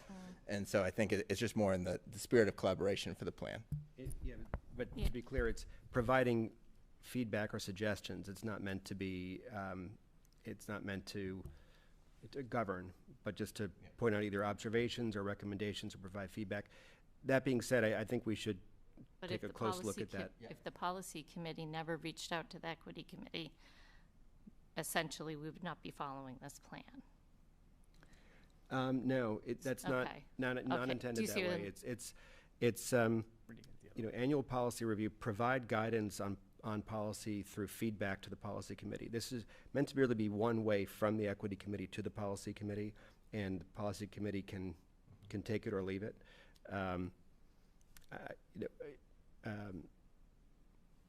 Candidly, I had trouble, even, thinking of, how would the equity committee even have the expertise necessarily to know where to make suggestions on this? And But that happened at the beginning of the year with JB. See, and that's where, like, we already have a policy committee specially selected to deal with different policies. I wonder if to start. Do you see what I'm saying? Yeah, I wonder if to start just to Clear. clarify it is to just the plan should only go as deep as to say that the equity committee should reach out to meet with the policy committee Yeah. for a discussion. Yes. And leave it at that. That's the intention, so I would just say we would welcome, we could take a crack at making that tighter, but we'd also welcome feedback on the language. So again, for someone reading it, for the first time, how is it coming across to you? If it's coming across like it's dictating too much, then that means we need to improve the writing, the language, so. we Could would just be appreciate key feedback on words that. too, instead of review, collaborate or as a resource or something, so that there is a clear delineation that equity is a resource for all of us and yet doesn't dictate certain things. Yeah. I would agree. I think it boils down to the word choice. Then if that's not what you intended, then just change a few words to what you were just saying instead of review. It will be more clear what your intent is. Yeah, makes sense. Yeah. Vanessa, Just to say, you've I got think the expertise in this area, so we'd be happy to just coordinate with you on some language or get suggestions on it. I think the spirit of this plan is it's an advisory committee that advises on a lot of areas, is also a resource for a lot of stakeholders. And I was just going to mention the superintendent's situational plan protocol that we have in the district office. So each of us in the district office is assigned to an area. We work together as a team, but if there's an equity issue, I think, I can't remember who asked that question. When something's coming up and it's blowing up on social media, Christina asked that, what do you do? If we have an issue, we might consult with the equity committee and say, this is something that needs further conversation, we need help, but also the other way around. So it kind of works in reverse. It's really opening the lines of communication and acting as a sounding board, which is, I think, the verbiage that we put into the plan. It's really to be a resource for the community. That's what we want. Hearing from people, making recommendations, but Vanessa's right, it's not to supersede the policy committee or the curriculum committee or anything like that. It's to be kind of a resource and advisor. Advisory is a good word. Probably can integrate that more. Yep. Others, questions, Tom? Yeah, so I have a couple of comments, and it's been a long day. My battery's draining quickly, so I will do my best to articulate them well. The first is I commend you all. This is a ton of work. So kudos to you for that. You've also created a lot of work for future equity committees. No judgment there, just an observation. My second comment is I see a lot of things that I really love in here, like data and transparency and evaluation. So it totally aligns with my nerdy tendencies, and I think it's good for the district. My comment, though, however, is I urge everyone involved to be really, really careful regarding the responsible reporting of demographic data. There's the potential to do a lot of harm to students if we're not really careful about how we report data in aggregated ways or disaggregated ways, or if certain groups are erased, or if we're looking at intersections of different groups and we end up with small n's and it could identify certain populations. All these things need to be done very, very carefully, and I want everyone involved to keep that in mind going forward. Yeah, Tom's a great point. And we almost put a reference in here to be clear that we, on the one hand, we want to, you aspire to have objective measures to know is the school being equitable and are we doing our due diligence and so forth. But the reason there's not a lot of meat on the bone here is because you're right, there is a very limited data pool, and it was said often and resolutely that we we have to be careful and that there's a limited amount of data that could be of use. That may change over time, and so we put some reference in there, but I just wanted to tell you that that concern you raised was echoed loud and clear on the committee. I don't know if, Jeff, you want to add anything to that, but... No, we did talk about it on several occasions, but I think it's good to say it out loud publicly, that there is a lot of data. It's suppressed and we can't use it because you might have a small group. Obviously, Tom knows a lot about this, the data world and how that works, and we do have to be really careful and sensitive to that. Tom, just on that point, if you think of any language that you want to put in there to make that clear, feel free to shoot it to us. But sure, I've got some ideas based on what you said. Thank you. Did you have another question too? That's all. Thank you. Okay. Good. Tom. I really appreciate how many different perspectives you are, not just with all the wide variety of student clubs that you chose to include, but also with the plan about having public comment meetings and talking about having different members of the board, parent, student, members of the community, volunteers, because I feel like for diversity and equity and inclusion, it's really important to have a diverse array of perspectives that are looking at it to create a plan and to institute policies. So I feel like it's a really great part of this plan that you've put forward, and thank you for doing that. Awesome. Thanks. That's the part we were most excited about, so I appreciate that you appreciate it. Thanks. I apologize if I missed it, did you cover that Lawrence has taken a look at this? Yeah, I believe we have, and we had a green check on it. He was actually pretty excited about it. Okay. And he said to make sure to really talk about the 4 areas that it covers and how it ties back to our plan and our mission and vision. And that's what I tried to do in the beginning, and I may have kind of botched it. But no, I think he was pretty excited about it. That's actually what his words were. Great. Thank you. Yeah.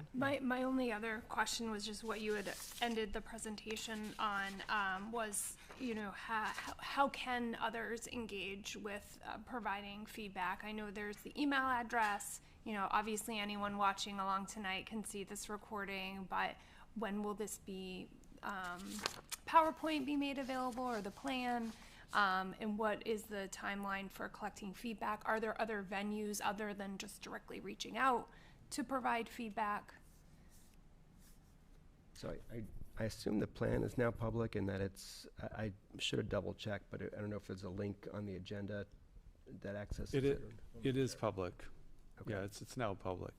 I can answer a couple of those real quick. Like the short-term stuff is tomorrow the staff will get it. Okay. They haven't seen it because it was literally being worked on this afternoon, so it wasn't available yet. But the staff will get it tomorrow, and then it will go out in our newsletter on Thursday. And then I would assume, and I probably need to consult with Jared and Tim, but I think social media, having a link out there as well would be important. Did you say Facebook? I'm sorry. No, well, it is actually, it's Instagram and Facebook. Yes.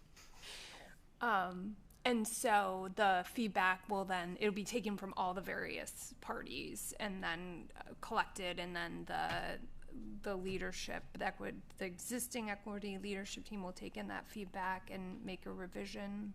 I'm just trying to think through the timing.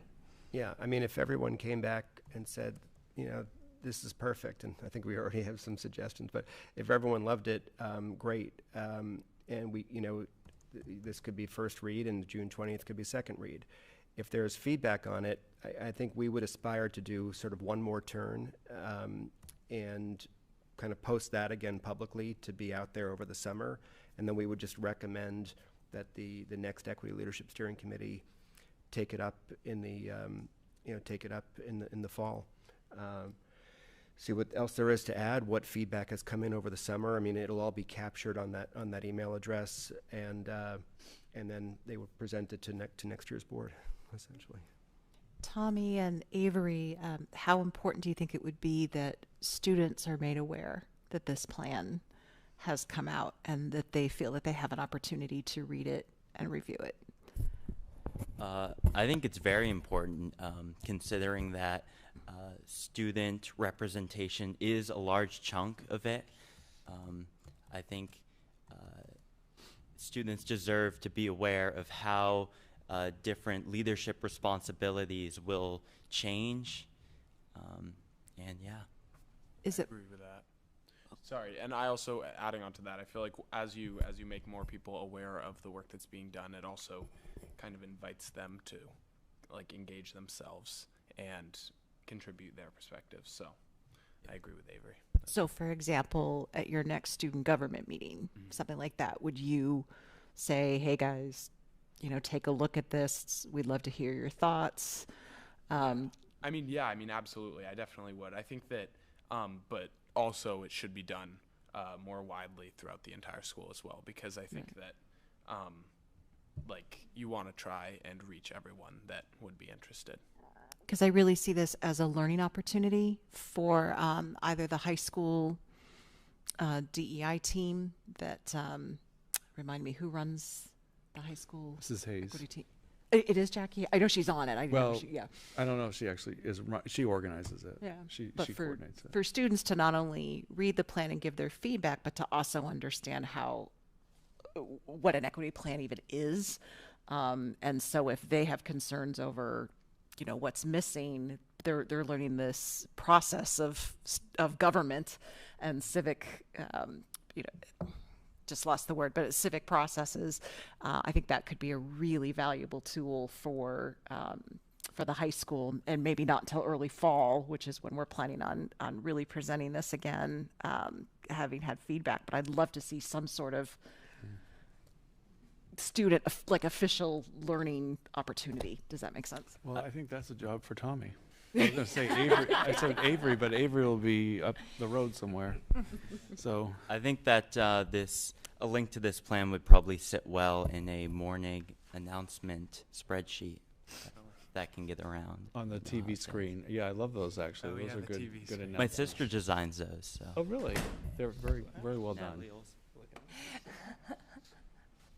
I know we have it in about 3 hours at the end of the agenda to do the second read discussion of the timeline. But just I really appreciate the thoughtful way you've thought. The thoughtful way you've thought about. Oh my God, I'm not loading right now. About the timeline, how thoughtful that this whole thing has been thoughtful and detailed, and it's really well done. And the timeline makes a lot of sense to me. How you described that, Jared. So I'm just wanted to note that. Do we really need to talk about this again? I think that makes a ton of sense. If it comes back, everybody's just like, this is great. Sure, let's do a second read and potentially adopt it. That's probably not going to be the case. I think there's been enough feedback.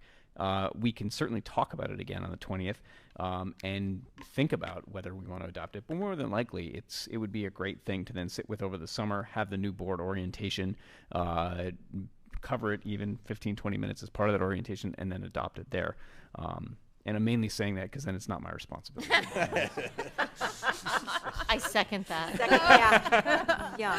I think that's been our working assumption. Yeah. I think if we, I don't know, there's only so much we can ask of Avery after having officially graduated, but if we have enough, some of these comments tonight, I think this committee can get into a new draft, and then we'll see what comes in over the next few weeks, and then I think we would try to leave this in a slightly more advanced condition, and that would probably be what sits out over the summer. Yeah. Unless everyone, writes in tonight to say, bravo, there's the Mona Lisa. that always happens. The Mona Lisa of DEI plans. But yeah, I think we're on the same page. Comments from others? We might as well move up that discussion to right now, which is 12B, equity plan, second read and timeline. Do others have thoughts on that? I think I would appreciate if we, fix it up from comments now and what you get in between, and then if we have any time on the 20th to look at it briefly, but then letting it rest, I think, over the summer, because people will be rested and have new thoughts, perhaps. I think that'd be best what Mike was saying, and what you were planning to. And collaboration is good. My fear is that it never then gets adopted. I fear that. Oh, it will be. Even if Mike and Vanessa are not here. We'll take care. Likelier. Me, not you. Okay. Thank you very much. I want to say to the committee as a whole, thank you for all you did and for tackling one of the more touchy subjects in our world these days, and putting so much time into it. It was the largest committee, and I think probably had the most meetings as well, and the time dedication was huge. I only sat in for the first 3 meetings. The first meeting, I was like, oh my goodness, what is going to happen? And by the 3rd meeting, I got off that call, and I think I had a tear in my eye because of how you guys were working together. So, thank you. Thank you. Thank you for everyone who joined tonight, and this was a real honor and a real pleasure. Thank you very much, everyone. Thank you, board. Okay, moving on to 6C. Jeff, stakeholder survey results, please. All right.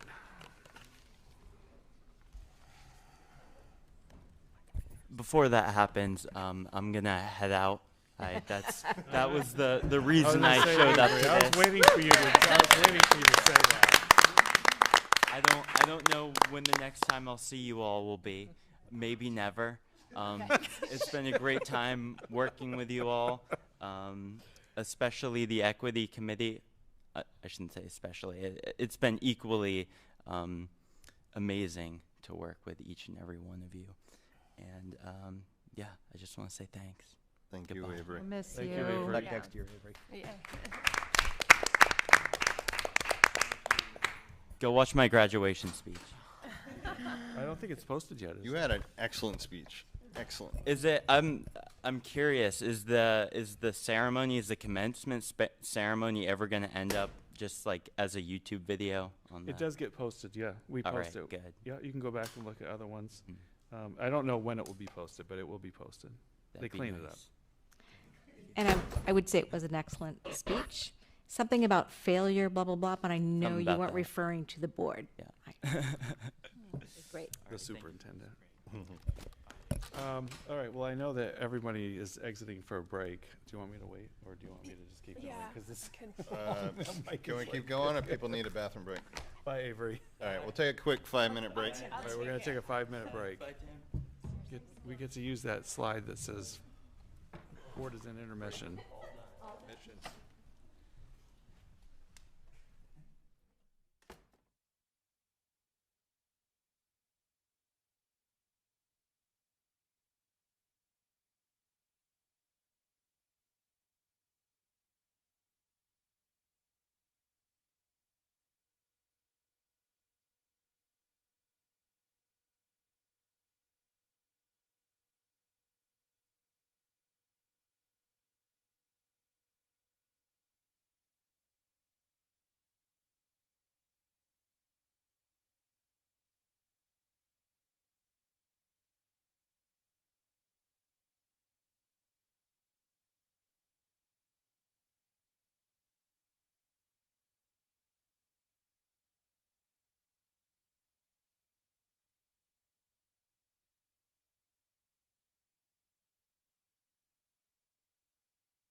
All right.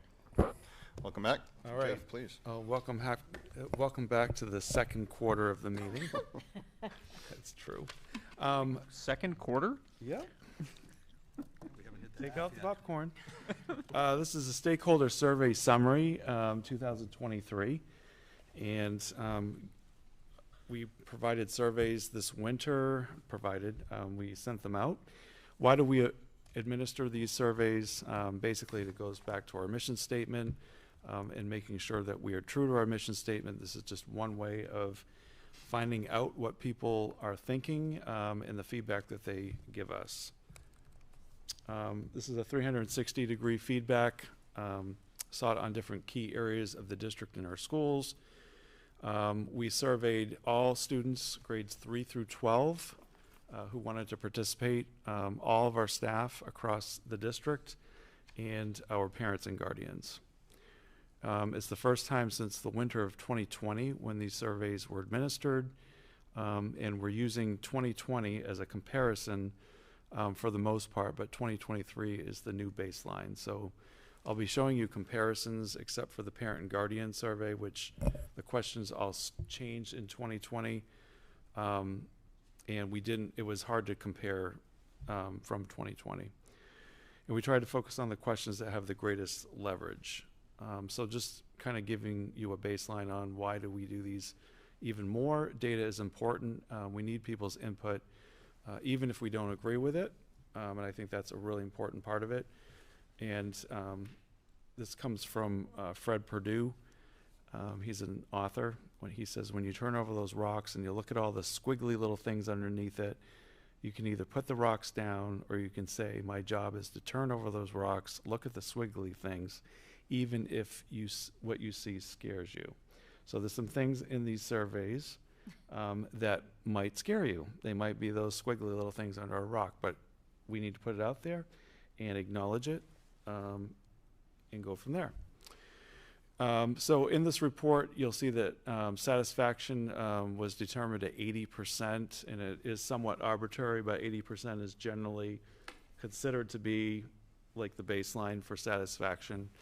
And so strongly agree and agree were considered part of that satisfaction. So anything 80% or more was considered a positive response.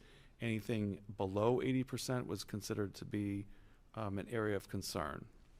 So green flagged items, you'll see those in this report, 10% or more of a gain in satisfaction responses over the previous survey if we have those results, were flagged green, and anything that was a drop in satisfaction of 10% or more over the previous administration, if we have those results, was flagged red, and you'll see that in just a moment. So the stakeholder responses, we had 2,454 stakeholders respond to our stakeholder surveys, which is the most that we've ever had since we started administering these surveys back before the pandemic. And the closest that we had was in 2018, we had just about 2,400 people respond. So that's 47% of all of our stakeholders. 36% of our parents weighed in, which is the most parents that have ever weighed in on this survey, 928. So if you go back and look, our staff, it was the most number of staff members that have ever weighed in, 71%. 305 staff members weighed in. It was not the most students that have weighed in, but it was very close. We had 57% of our students grades 3 to 12 weigh in, which is 1,221 students.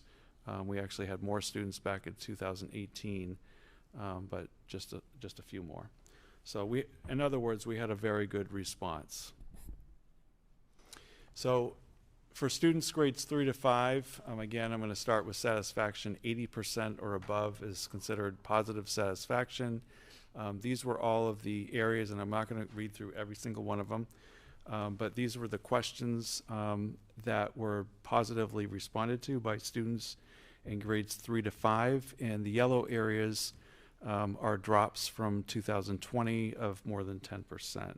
So you'll see that even though those are positive, still 80% or more, it's on the low end, and it did drop more than 10 percentage points. My teacher finds different ways to help me learn, and I feel like I belong at my school.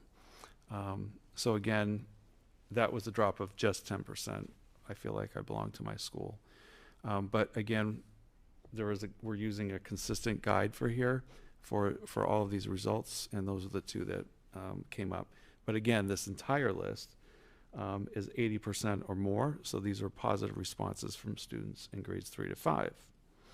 We had one area for grades 3 to 5 that was below the 80% mark, and that is I make choices about what I learn, and that was 74% of the students in grades 3 to 5.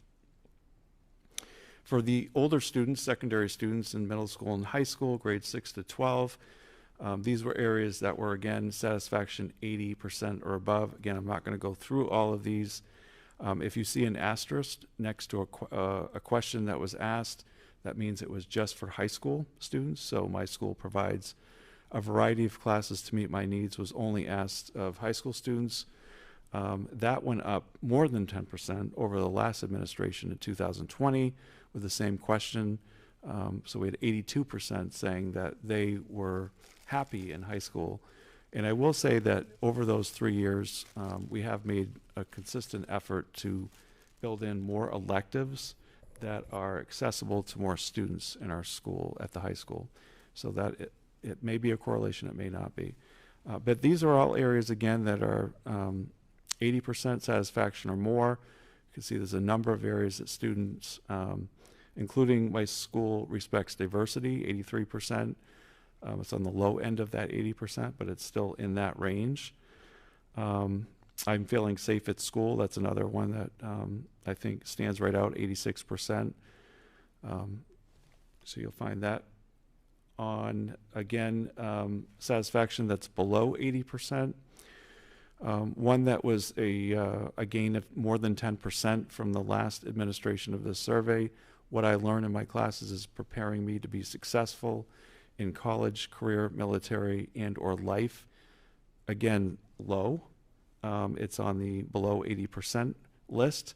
However, that is a gain of more than 10%. So just kind of showing you it's still low, but it seems to be improving. And then the other one that dropped by 10% over the last administration of this survey, harassment and bullying are treated seriously.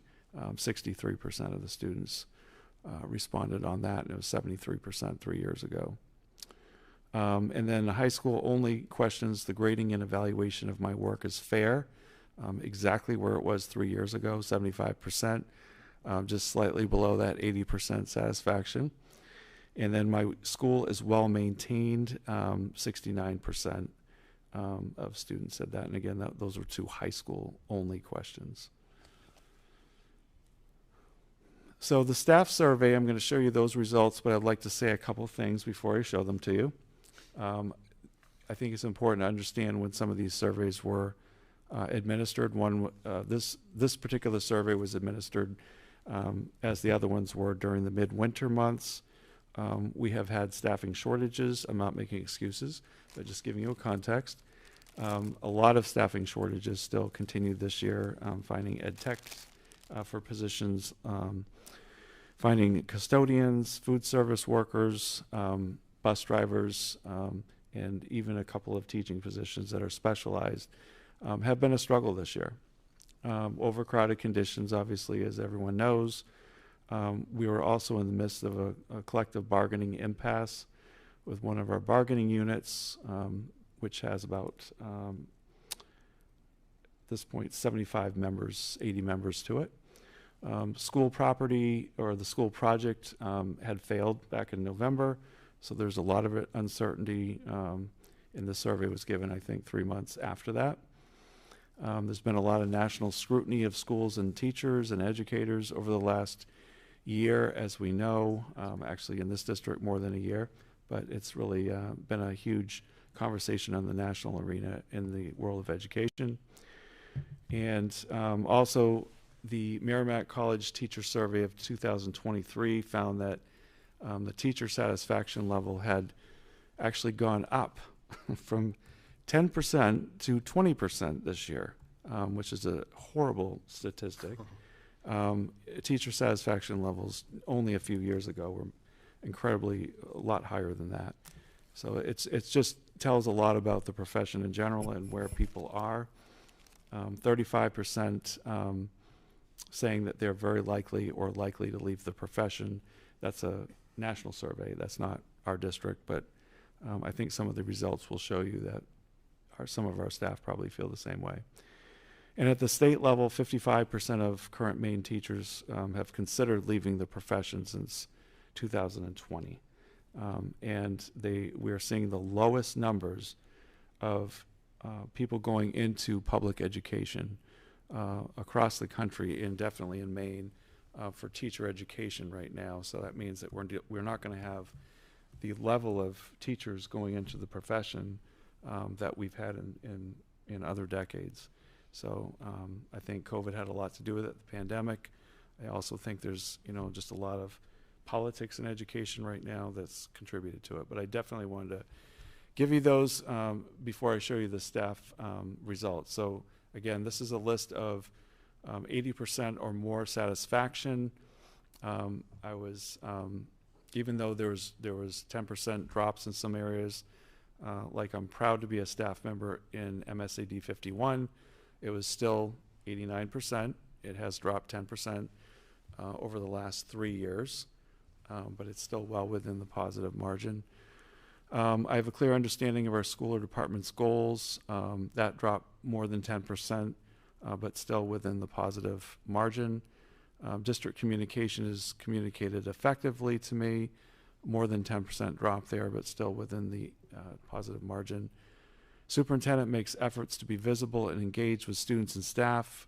That dropped to 80%, which is on the low end of positive margin. Superintendent articulates and promotes a shared vision that promotes the success of all students, 86%, but again, it's 10% drop there. Student and staff safety is a priority in our district, 10% drop from 2020 down to 81%. So a lot of, and then you'll see there's a question that we didn't have in 2020. I believe the current and projected overcrowding at Mabel I and the middle school are issues that need to be addressed. 95% of our staff definitely who responded said yes, absolutely. So those are the positive results. Below 80% for staff, we had a lot of areas that quite frankly dropped. You'll see on the 2020 column, those would have all been over the 80% threshold, and now they're not. They're below 80%. For everything from resources and personnel, that we have enough of those, to district education, special education supports, staff members being given feedback. That one is very clear. Given feedback through regular performance reviews. We actually put that on hold for the entire time the pandemic was going on, except for probationary staff. But everyone else, we did not do performance reviews during the pandemic, any formal ones, unless they were absolutely needed. And that's for obvious reasons. We had a lot going on, and the state actually allowed us, every district in Maine, to do that. District curriculum down quite a bit from 2020. I think we've really been working through a lot of curriculum issues, especially around essential standards because of the pandemic. Professional development, we actually suspended a lot of professional development for about 2.5 years. That's probably one of the reasons you're seeing such a low score there. School and department information has dropped quite a bit, and how staff look at that. Work schedules and collaboration, again, during those 2 years, we did have to obviously limit collaboration. A lot of that has returned. School and department information is communicated effectively. Actually, that's duplicated. That's on there twice. Sorry about that. And I have a voice in matters related to school improvement. That dropped quite a bit. And more below 80% for staff. Many staff saying that they don't feel confident meeting the needs of students who are either not motivated to be at the level they need to be or are advanced, so not feeling as much confidence there. HR, their own administrator showing concern dropped a lot over the last 3 years, or being able to carry out responsibilities. The superintendent and school board's ability to look at the ability to balance the community's ability to fund the schools with what students need dropped quite a bit. And then staff reporting that their area is clean and well maintained went down 10%. So those are areas of low satisfaction with staff, and a lot of those areas dropped 10% or more since 2020. When we come to parents and guardians, the 2020 results, we changed a lot of the questions, and we also did not administer. We changed a lot of questions since 2019, and we also did not administer the survey in 2020 to parents and guardians because of COVID. We had gotten the other two in, and then this one we had not gotten to, and the pandemic hit in mid-March, and so we never administered this survey. So you'll see that there's no comparison from 2020, but you'll see that there's high satisfaction in a lot of areas from parents and guardians. Nonetheless, satisfaction that's over 80%. I think just 93% of our parents and guardians are saying that their children are happy overall, or they're happy with their school, and they're proud of the school district, and they feel welcome in their child's school. So those were really important to see, and I think the attendance piece, especially considering the pandemic, 98% of our parents and guardians saying it's, attendance definitely matters, and I'm sure that has a lot to do with the hybrid model and all of that too. Parents and guardians also had high satisfaction in academics, curriculum, even homework, on the low end of satisfaction with 83%, but still satisfied with the amount and difficulty of homework. Feeling safe at school was 93%. Parents reported that their child's school respects diversity, 89%. So a lot of areas, again, a lot of satisfaction areas for parents and guardians, over 80%. Parent conferences, technology, school facilities being well maintained. Reading updates and parents feeling like they're connecting with communications at the school and district level, and that the school staff is responsive. There's also, like the staff said, there's a high percentage of parents and guardians saying that something needs to be done about the overcrowded conditions at Mabel I. Wilson School and GMS, 86%. Below 80%, parents and guardians noted feeling safe on the bus. Even though we don't have some of these results, there were similar questions in 2019 that we can probably unpack for you. We didn't have those available tonight, but that I remember being one that's been consistent. After school sports opportunities, that one surprised me a little bit. 45% of parents said they weren't satisfied with sports or after school arts programs at this point. And also below 80%, parents and guardians said school administrators, they did not feel responsive to their questions or concerns at 67%. So just to give you a summary of the areas of satisfaction overall from all three stakeholder surveys, safety seemed to be relatively an area that people were mostly satisfied with. Belonging and connection to the school, getting help, students being able to get help at school, clear academic expectations and learning targets. Again, there might be a lower area among the surveys, but generally speaking, people were favorable. Respecting diversity, technology availability, clear behavioral expectations and follow-through from the school, challenging thinking skills, and district communication all seem to be areas of relative satisfaction. Areas needing further study or review, staff morale, as you noticed, overall, bullying and harassment, preparation for college and career, although there was one high area there from parents, but there was enough low areas from the other survey results. So I put this on this list. School facilities, just overcrowding, general cleanliness. I will say we've been down several custodians, and we've been increasing our square footage with modular classrooms consistently for years. So that one didn't surprise me. After school programs, as I mentioned, sports and arts, bus safety, and school level responsiveness were some areas. There might be some areas also as you're looking through this that you think should be added to the list, and I'd be welcome to hear that feedback. This was basically our first pass through all this. So generally, just to give you a high-level summary of the percentage of satisfaction by stakeholder group, if you took all the questions as an aggregate, for students in grades 3 to 5, not surprisingly, they were very satisfied, 92% satisfaction on the questions that were asked. For students at the secondary grades, 55%. For staff, it was 40%. And again, this is all the questions asked and the general level of response when you look at all the percentages.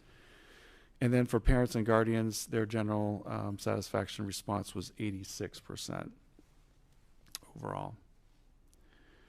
So how are we going to use these results, and how do we use these results? We regularly measure student, staff, and parent attitudes. This is a metric in the district's annual report. You'll note that if you go back the last 2 annual reports, there is nothing there. That's because we did not administer these surveys. However, if you go back more, you'll see that we did include the results of these surveys in previous annual reports. And we will be doing that with the 2023 annual report in December. Helps monitor trends and proactively respond. The leadership team has reviewed this presentation, and now we're making it public and sharing it with the board. But this is important information, and what will be even more important, and this is what we had before, and we don't have necessarily right now, is that we had 3 years running of data that we could look at. We had more than 3 years, but we would look at always the last 3 years and what was going on. Was there something that just seemed to be year after year a concern, or year after year was something that we were excelling in? Helping to inform future strategic plan priorities.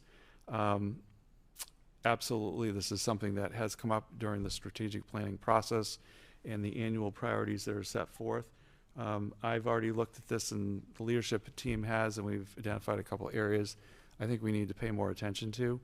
And if the board agrees, as we're developing priorities for next year, those would be some areas that I'd like to focus more attention on. Marking progress and making changes in the site improvement plans. Those are the school level and district level plans that are tied to the strategic plan for each school in each department is required to have one. And these will also be part of their plans as they're developing them. And principals and directors start developing those plans. Actually, they started developing those plans a couple of months ago, and then we continue doing that throughout the summer. And working with staff. They work with their leadership teams in their building to develop those. And that is the end of the presentation. I know it's a lot of data, a lot of information. This data will be provided to the entire staff tomorrow.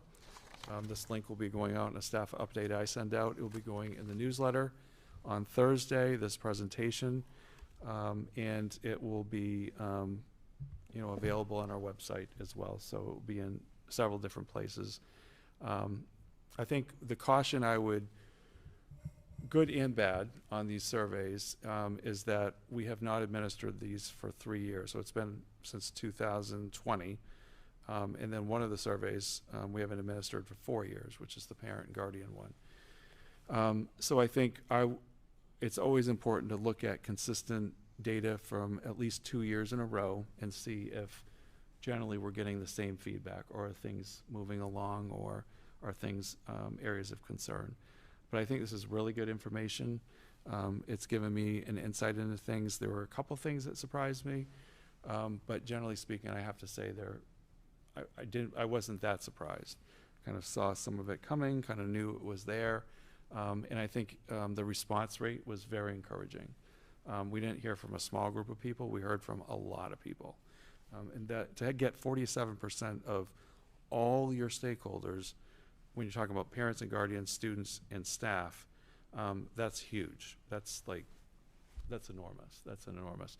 So I want to thank everybody who weighed in, because that is, we've never seen 47% of all stakeholders. That's huge. But anyway, that's that. Vanessa, please. I have a question. Is it possible to do it by school buildings? Yeah, my question. Because it too. might help a little bit to fine tune where the discrepancy are. Because I don't know if you took that or have that information, but We do. Yeah, we actually, that was the first aggregate we did, was by school. And so that information has been given to each principal. And each principal, the expectation is that they share it with staff and that they use that to work on SIPs going forward. We weren't planning on making the school level data public, because we're starting to, with one of our schools, we only have 2 grades.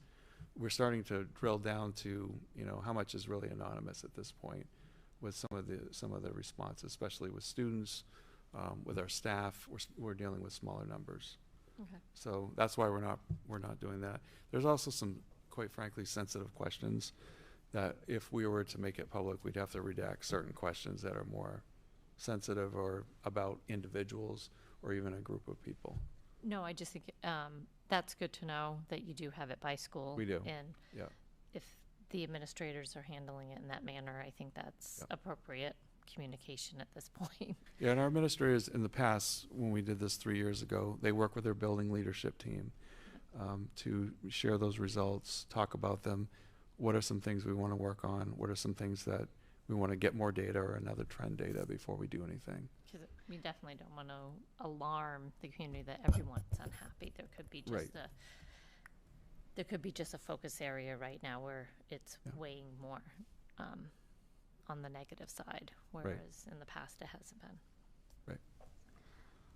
Yeah. On the other hand, I think it might be important for the public to see what the climate is, particularly at Mabel I, because it's impacting their kids, how the parents or the staff are feeling, the stress. I don't know how we could communicate that without revealing some data that would not be okay to reveal, but it could be added to the timeline on the new building website. We could add that survey results showed that it's information. It's nothing we've created. It's there. It's how people feel. So if we could find some way to share that, whatever that is. I mean, I don't know what that is, but I suspect the overcrowding is having quite an impact. Yeah, and that's a large staff. I mean, we have 120 people now that work in that building or so, for almost 800 students. So it is impacting. And it's starting to spill over to the middle school now. We're starting to hear staff at the middle school talking about crowded conditions, and we're seeing it, obviously, as the 4th and 5th grade keeps inching into the 6th through 8th grade wing upstairs. Each year, we're seeing that. And it's, when you have one facility that's overcrowded, it starts to impact the entire district, as we know from a lot of different angles. So, the information is there. I just don't think it's available. I don't think it would be relevant for me to publish that by school for the entire community. That's why we do the district-wide one.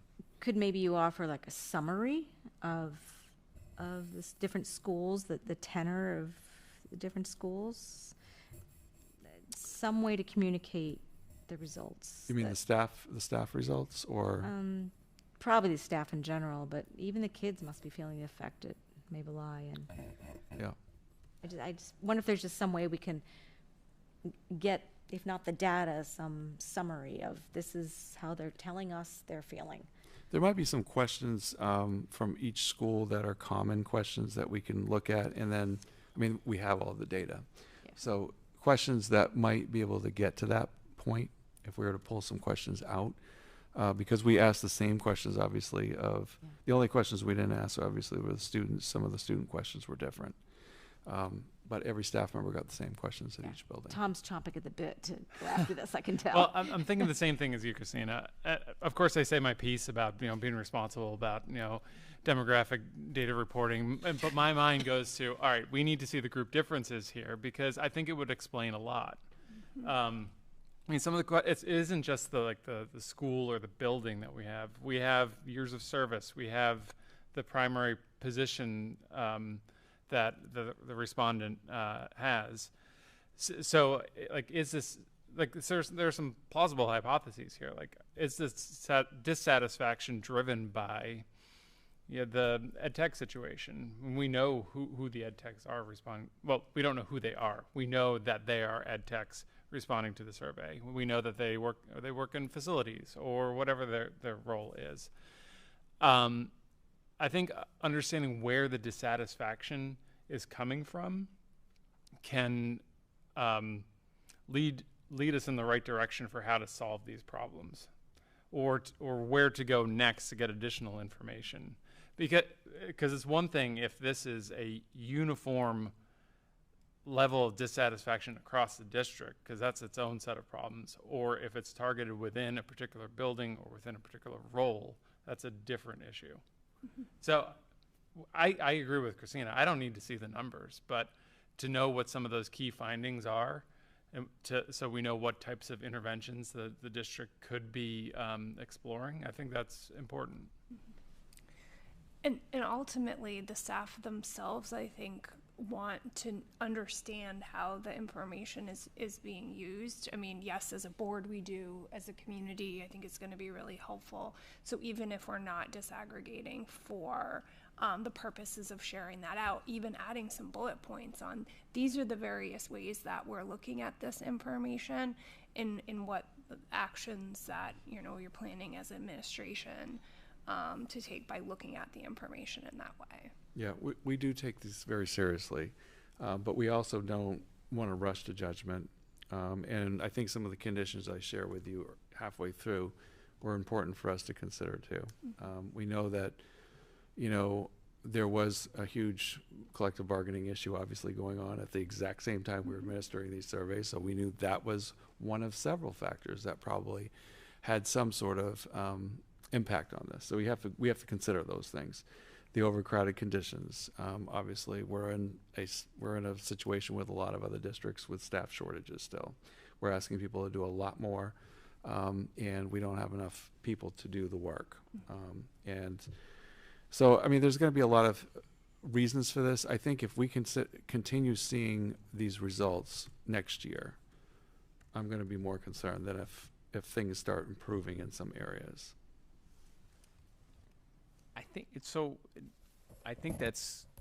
I understand that, and for quantitative reasoning, but I think there's also anecdotal data. I totally hear you that, especially the issue around the collective bargaining discord and the timing of the survey, but the collective bargaining discord is also in and of itself an anecdotal data point, and a pretty significant one of staff morale problems. So while I hear you that it's important to have a longer series of data points to have a full grasp of the situation, I think we have enough to know that there's a problem, and to know, like this last page of how are we using the survey results to start to think through, and maybe you said this and I missed this, that of ways to start to grapple with this and really start to think through how to deal with the issue of low staff morale, because to me it seems like it is a problem, and this is not just one specific data point. We have quantitative data that is matching other anecdotal data we've seen. Mike, can I springboard off of that? Because I think for me, the one that is the most concerning is I have a voice in matters related to school improvement, 44%. I think that if teachers feel that this survey is not enacting change that literally addresses that that line. It confirms why they feel that way. So I'm wondering if it's possible to make it very clear to staff. I mean, I'm envisioning a task force of a sort where teachers are able to meet with us or to really share some more anecdotes, as Mike was saying. And I don't know if they feel comfortable doing that in a face-to-face situation where it's not anonymous, but that's a problem in and of itself too. I just fear that if teachers see that overall they don't feel that they're being heard, and then this survey sits for a year, and I'm not saying that that's what you're suggesting, but if it just feels that way, if that's the perception, then that number is going to be even lower next year. So I'd really like for us to talk through how we could address this much sooner than another year. Let me just say a couple of things that might help with this conversation, just a bit. I haven't really tipped my hand yet. I think you're going to see this in a strategic priority document for the board, as looking at our staff morale and staff wellness, et cetera. The other piece is I've already talked with the association about co-hosting some sessions with staff early in the fall. We feel like it's useless right now since we only have 2 weeks of school left, and no one's going to want to participate at this point in the school year. But in the early fall, we'd like to, we've already agreed to jointly host some sessions with staff and hear staff and be able to do that. So that's something that we've already discussed. Great, thank you. Yeah, that's really helpful. And yeah, just I think being a little more explicit on how you're planning on using them, I think will go a long way. Mm-hmm. So I've one specific question. The summary slide, the numbers looked a little off. I was expecting to see the 6 to 12 student. I thought their overall results were very positive. That's going to be my last point. But for some reason those numbers, at least on the student side, yeah, you were just on the slide. Okay. Yeah, I'll take a look at that again. My interpretation is that this is the percentage of the items that were 80% or above. Yes, correct. That is correct. Okay. That is right. Because I was then going to talk about how much there is to celebrate on these student slides, especially at the 6 Well, maybe to I should 12. erase that slide. You can celebrate away. That's why I couldn't quite. Yes, your explanation makes sense, Tom. Yes, I'm sorry. That Tom's right. That is what it is. Because the areas, there were very few based on what was included that were below the 80%. Even some that were below were an improvement. Yeah, but are you talking about students 6 to 12? 6 to 12, yeah. About half of them, though. If you look at these are below 80. About half the questions they were asked. They're not asked as many questions. Okay. So about half the questions, I think there's like 21, 22 questions. Half of them were below 80%. So that would make sense. Okay. 55%. Yeah. But yeah, the areas in which education's being individualized, you could really see that coming out. Yep. In these results. Yep. Yeah, and that's an area I think that's we're starting to move in the right direction. It takes a while. I have questions about two specific lines. One is the district and school provide me relevant professional learning experiences. Yeah. Do you have any insight as to why that is so low, or maybe you can clarify what that? I really do think that we put so many professional learning things on ice for almost 3 years, that I truly believe that has a lot to do with it. There's so much of our professional development really was around, for a long time it was around COVID conditions and always having to answer questions. We had district meeting after district meeting with staff for a year, which were heavily attended. They were optional for staff that I hosted with the administrators, and we would have an hour and a half of so many different questions and concerns and people asking those questions, those were our professional development for quite a while. And because we were having such a staff shortage, we were not sending anyone out of the district during the pandemic. So everybody's professional learning, especially conferences, those kind of things, committees that people were on, we couldn't find subs. And we needed our teachers in the classroom. So we put everything, we froze everything that was professional learning. So I know that you know, we have definitely moved back in that direction this year. We've been sending people out again, but we still have staff shortages, and I'm sure that we have times that we just can't do it. And the other piece is we haven't done any comprehensive strategic planning in our district around any of this for a while. We continue working off of a plan that was developed years ago. So I think that is part of it. And I think that is part of the SIPs as well. So I feel like that one is one that you, not to counter it, but to explore. I mean, there's got to be data about who was able to take advantage of professional learning experience. I mean, perhaps you could come back and say, so actually by the time this school year was done, this percentage of faculty was able to have these experiences, and maybe that number would go up, right? At least, you know, for looking at that hard data. So yeah, and I think yes, I agree. And I think if there's some certain areas that you would like to see, you know, okay, are there issues at the primary level, the secondary level, high school level, middle school level, and certain questions that like that, I think that would be helpful to know. Okay. And we can certainly put that together. The other one that I didn't fully understand is the superintendent and school board take care to balance the needs of students with the community's ability to fund the schools. What does that mean? That like budgeting wise, we're being too conservative, or we're like what? I think if you what I'm interpreting, how I'm interpreting this, and if you look at 3 years ago, 92% of the staff were very positive about the board and the superintendent's ability to balance those needs. 66%, that's a huge drop. And, you know, what I don't know what that's telling us, except that people are not as satisfied. The staff isn't satisfied with the budget. Either side. Like 700 modular classrooms, and we haven't been able to get a building. Yeah. That's probably a big If you're problem. unhappy with the overcrowding, or if you're unhappy with total spend, you're going to be dissatisfied with that. So that's I mean, that may be part of it, is our inability to collectively, as a community, get a new school. We're in charge of that, obviously. Yeah. And our budgets have had relatively low tax rates, not very sizable budgets that we've been putting forth. Right. So that would be a question I would love to somehow directly ask during the fall or something, especially by then the budget will have passed.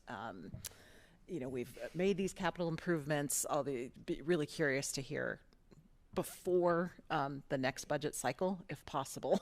I don't think any of the information about this year's budget was available at the time of the administration of the survey, because I think it was February, if I remember correctly.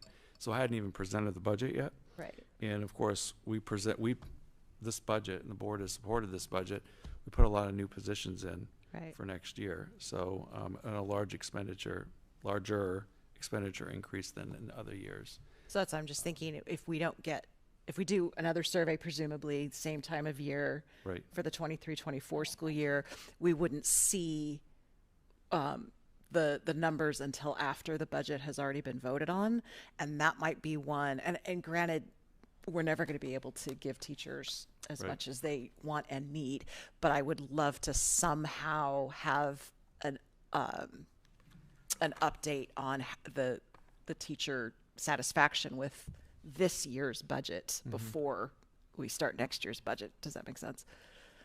Yeah, I mean, I think, I think if we had given the survey a few weeks after we did, we might have a different answer there. Okay. Maybe. I don't know. I also think that, you know, we have to remember we're also coming off of the 3-year mark of just everything up in the air, and so many things that were not available. And I'm sure the perception is that, you know, we should be having more money that are put into the schools. And I think that's just a perception. Sure. Some of it is perception. Yeah. Others? Okay. Thank you, Jeff.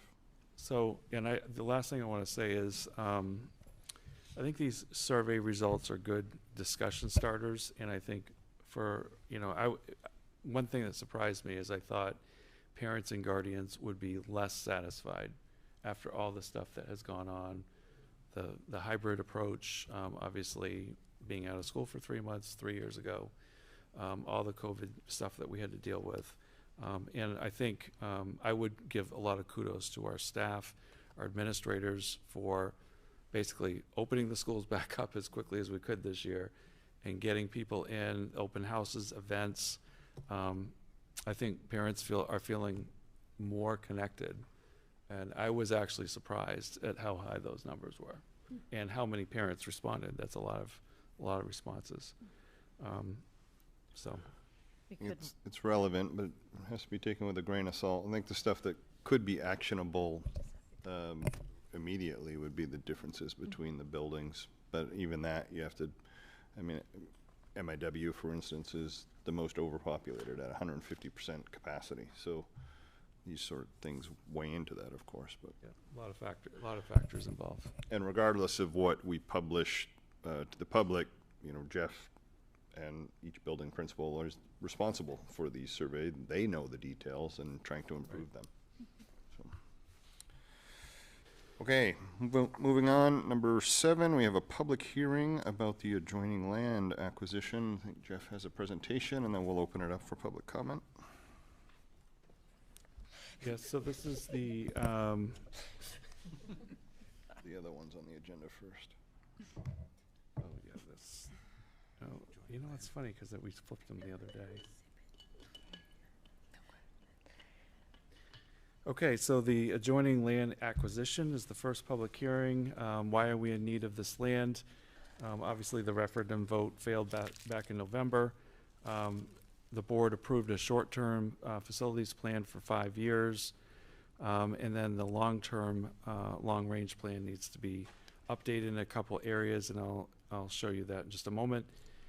Sustained enrollment growth, again, this is just not information that's new to you. We've shown you different things like this around enrollment, but you can see that the K through 5 enrollment continues to go up and will continue going up and then leveling off as we get closer to 2032-33, whereas the middle school enrollment is going to climb steadily over the next couple of years, 3 years, and then steady off, and then the high school enrollment will continue climbing, as we know that enrollment will continue going through the district.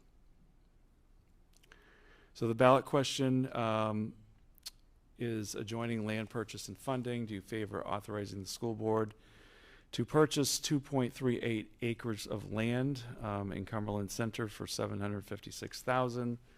And this would be a $700,000 issuance for a bond, $10,000 for an option fee that the district has paid already, and $46,000 from the district's capital reserves. So $756,000 total price for the land. And for anyone in the public who still would like to see where this land exactly is, we'll have this posted on the website. This will also be in the newsletter this week, so we'll be getting this presentation out. But you can see where the property is exactly, 2.38 acres. Here's a closer view. A lot of this property is wooded, and the good thing about it is there is no structure on it. So it is purchasing the land itself, which is very valuable to the SAD, considering the proximity that it shares with a fence. I won't go through all this, but this is, you'll show that this is a good piece of property. The functional value to the SAD, the actual site, has all of the ability to hook things up, utilities. This is a high demand area of Cumberland Center, and the soil conditions are good. We don't have to worry about that. That's always something you want to look into. These are some photos this winter of the particular site.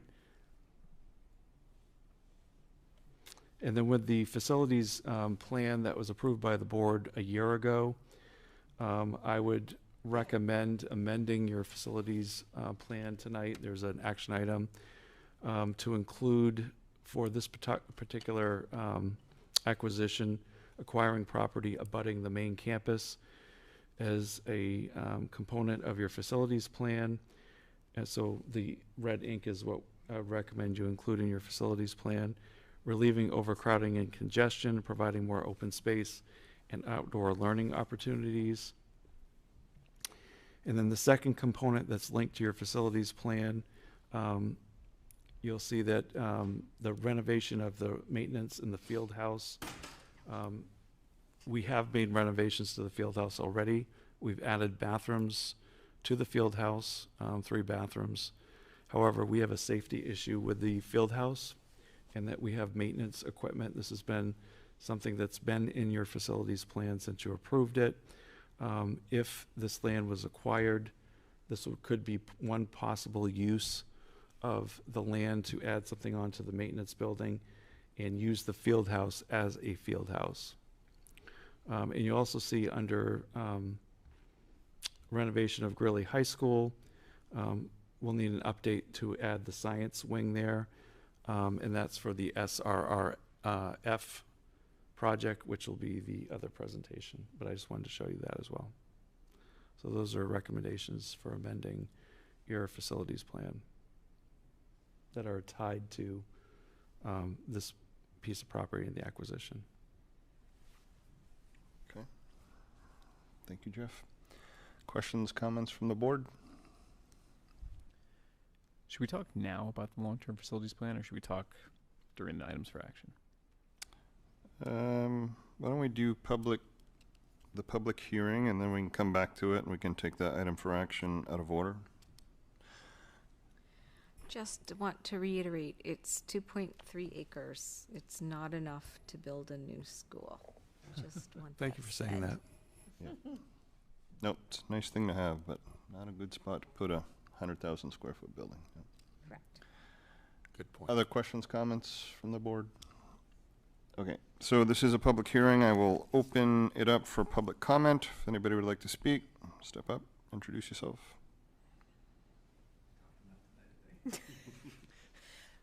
Okay, all right, seeing none, I'll close that, bring it back to the board. Further questions, comments? Okay, and I'm happy to take item 9A out of order if there is a motion. I'll move to amend the long-term facilities plan as presented. Thank you, Mike. Is there a second? Second. Thank you, Jared, I heard. Okay. Comments on that? Any concerns? I do have a comment. Not about the additions. I think the additions are really good, and I think they make a ton of sense, and they're necessary. My comment is that I think we should consider dropping the turf field in priority level, because the other things seem to be significantly more important, in my humble opinion. Personally, I would think to drop the turf field out of it, but I understand that there's differing of opinions there, and I know there is a third tier of priorities. Is that right? Or is it just a 1 and a 2? Right now there's a 1 and a 2 and not a 3. So everything was, I think, the way it was approved back in May, something was either a 1 or a 2. There used to be 3s. There was a 3 at one point, but there hasn't been a 3 since it was approved. So if you would like to amend your motion, Mike, then we could vote on that part of it. I'm not falling on my sword right now, unless it feels like there's others who would agree with that sentiment. I wanted to raise that as I'll fall on that sword. It just surprises me to see it on that list. We have so many other needs right now. It's not a need, it's a luxury, which maybe we go for it sometime, but it chills me to see it there listed next to the other items. I don't think it's a 2. I'd like to recreate 3s. I'm not saying never, I'm just saying, not now. I don't want to talk about that I in the near disagree future. entirely. Me too. Thank you. We competitively are behind compared to every other school in our district athletically because we don't have a turf field, and our sporting events are shortened due to the lack of a turf field. Okay, but I will counter that with turf fields are not necessarily proven to be healthy. I have a lot of questions. I don't want to rush to spend all that money. I want a lot more discussion before we go there. So I'm not saying we're not going there, but we need to do those other things I think it first. needs, out of respect for the athletics here in our district, this has been kicked down the road repeatedly, and I will let Tom take over and speak in terms of this, but I think it's not something that should get dropped. Yeah, I think that the health and the environmental impact's a different discussion. There is a need for a field that we can use at a greater frequency than we're currently using our fields. It's a problem that our teams can't use a field for like 2 weeks because we've gotten a ton of rain. It puts us at a competitive disadvantage. It's something that our peers have, and I wouldn't consider that a luxury then. I also think that a turf field is probably the most important thing to the kind of like sports section of the student body, and oftentimes people, I mean, not that the students should really be totally taken into account when talking about like long-term site improvement plans, but I think that when looking at a turf field, a lot of students say, well, why are we putting forward a $70 million school when we don't have a turf field? Obviously, that logic is very flawed, but I think in terms of the students, a turf field is probably or the top priority for them. I agree people may like it, but there's like and love and want, and then there's need. So I'm just saying the needs are tremendous for the next few years. And Can I suggest something to the chair? I think beyond this, the recommendations I made, it might be a facilities committee discussion to talk about the prioritization of this, because I think there's a lot of components that could weigh into this and bring it forward. Of course, the board has the purview to do anything you want Took right the now. words out of my mouth. I think Jeff. that's- I also think the facilities committee may want to hash this around a little bit. Yeah, I think that's a good suggestion. As the outgoing chair of the facilities committee, 2 weeks left. I think that's a great suggestion, and one where we can move to there. We don't need to hash this out at 9:30 tonight. I agree. I also think there's an environment committee that hasn't kind of gotten its feet on the ground yet. That it would have some say on it next year. That's one of the reasons, to advocate for these sorts of things that we created that. Jason, go I ahead. also think that it would be helpful. I've spent a lot of time with the athletic advisory committee and also with the boosters on this subject.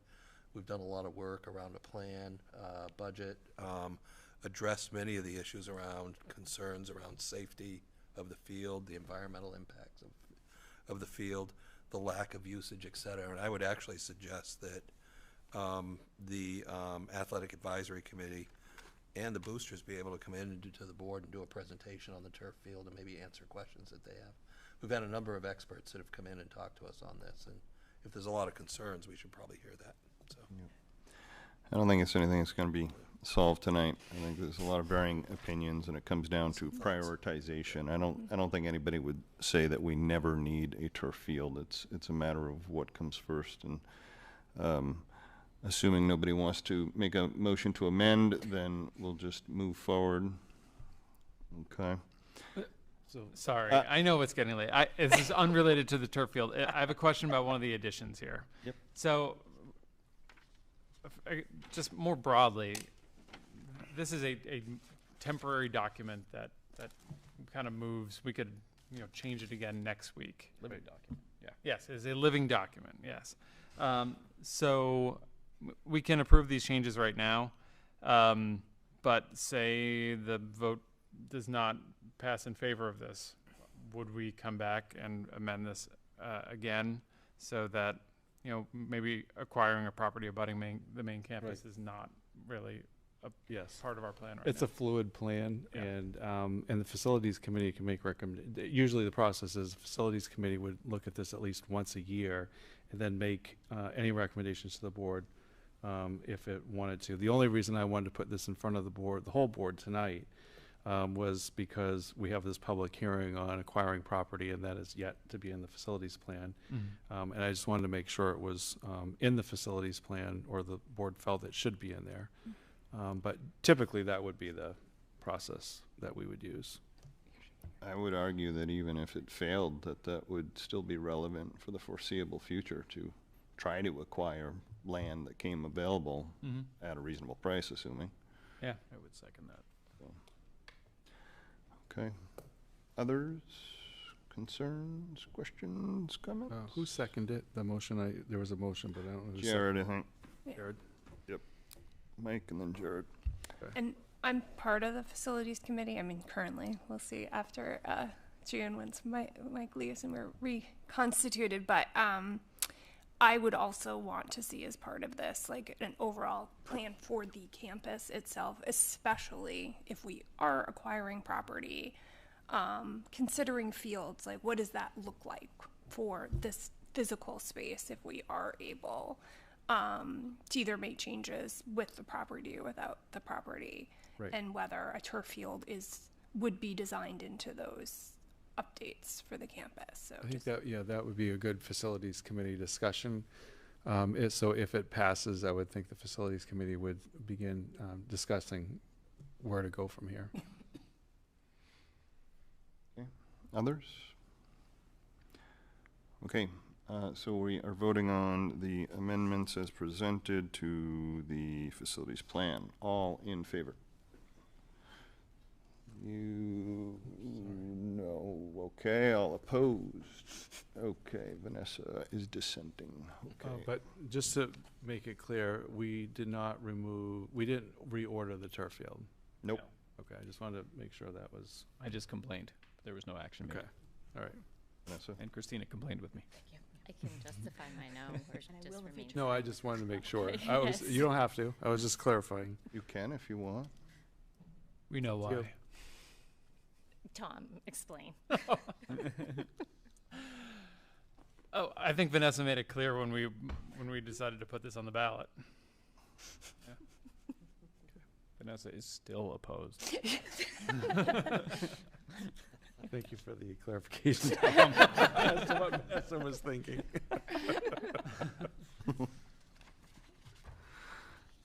Okay. Moving on to number 8. We have another public hearing for the school revolving renovations funds for GHS.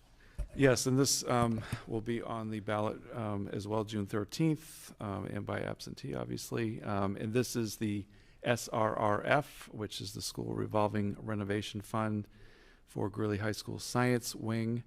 And as part of this project, the state is providing the district, if it's approved by voters, a loan in the amount of $1 million through the state's zero interest rate for loan forgiveness. And the Maine Department of Education will forgive almost 48% of the $1 million, up to $478,300. And then the remaining amount of $521,700 would be at an interest-free loan for 10 years. So just about half of it would be forgiven, and the other half would be at an interest-free loan. And again, I already mentioned this, and I already had this slide up before, but just to remind you, this would be something the board just approved to edit the facilities plan and include the science wing there. We didn't have the science wing in there. Okay, thank you, Jeff. Questions, comments from the board before we open public comment? Okay, this is a public hearing, so I'll open it up to the public. If you'd like to speak, step up, introduce yourself. Tim still doesn't want to talk? Okay. Seeing none, I'll close public comment, bring it back to the board. Further questions, comments, concerns? Okay. And this was just a public hearing. Do we have to do anything, Jeff? You don't have to do anything. Okay.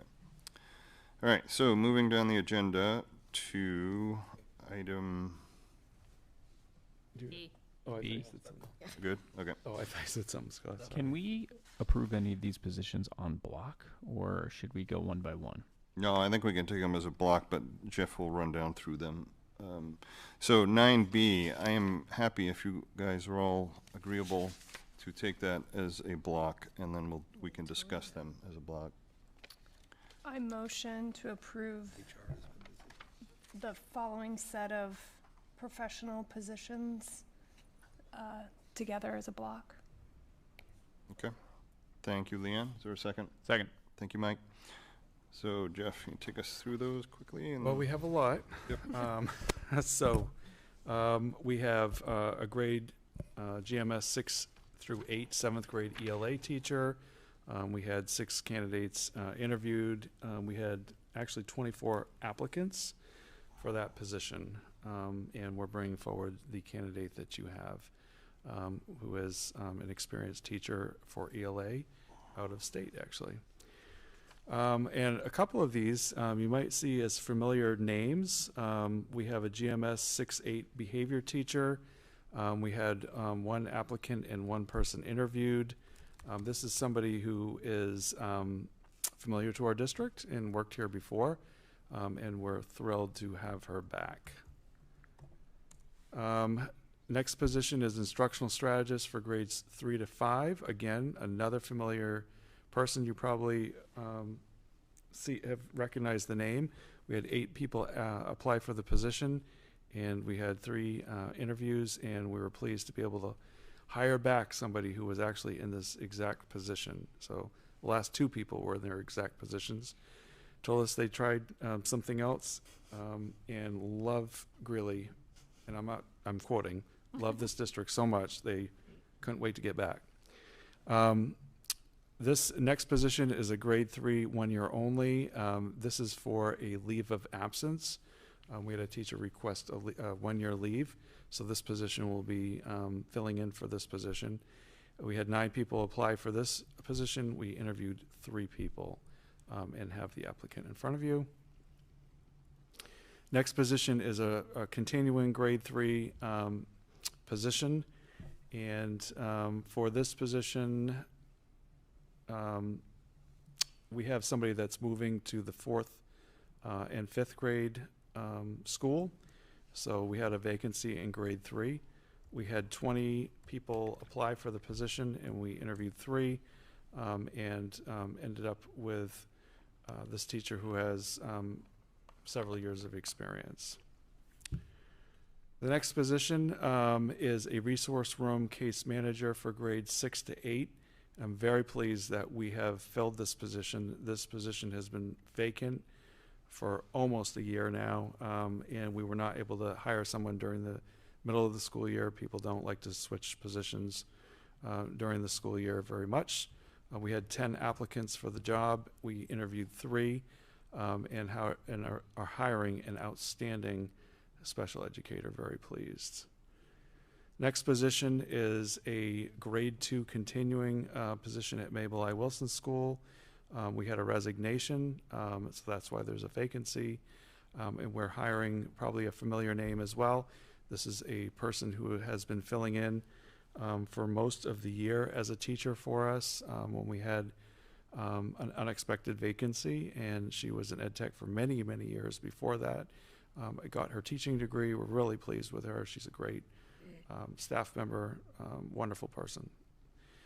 Next position is the new position that the board approved through the budget process, MTSS coordinator, which is response to intervention for tier 2 and 3 academics. And we had 9 people apply for the position, interviewed 3 people. And again, this is a new position that you put into the budget. Thank you. The next position is 2-3 literacy specialist. We have both of our literacy specialists have opted to go back to the classroom next year at Mabel I. Wilson School and be classroom teachers. They're both very excited about it, but that left 2 vacancies for both of our literacy specialists, K1 and 2-3. And so we opened both those positions up after transferring the literacy specialist to classroom positions. We had 10 people apply for this, the 2-3 literacy specialist position, interviewed 2 and hired an experienced teacher, as you can see. Next position, again, is the K1 literacy specialist. As I mentioned, we had 14 people apply for this position, interviewed 3, and end up hiring, again, someone with a few years of experience, who has been a classroom teacher and is moving in. I think that is all of them, unless I've missed somebody. I feel like I missed a couple of them. Oh, yeah. We have, yeah, we did miss a couple of them. We just grabbed those.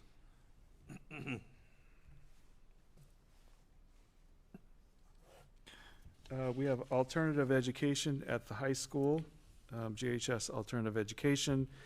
We had a retirement for this position.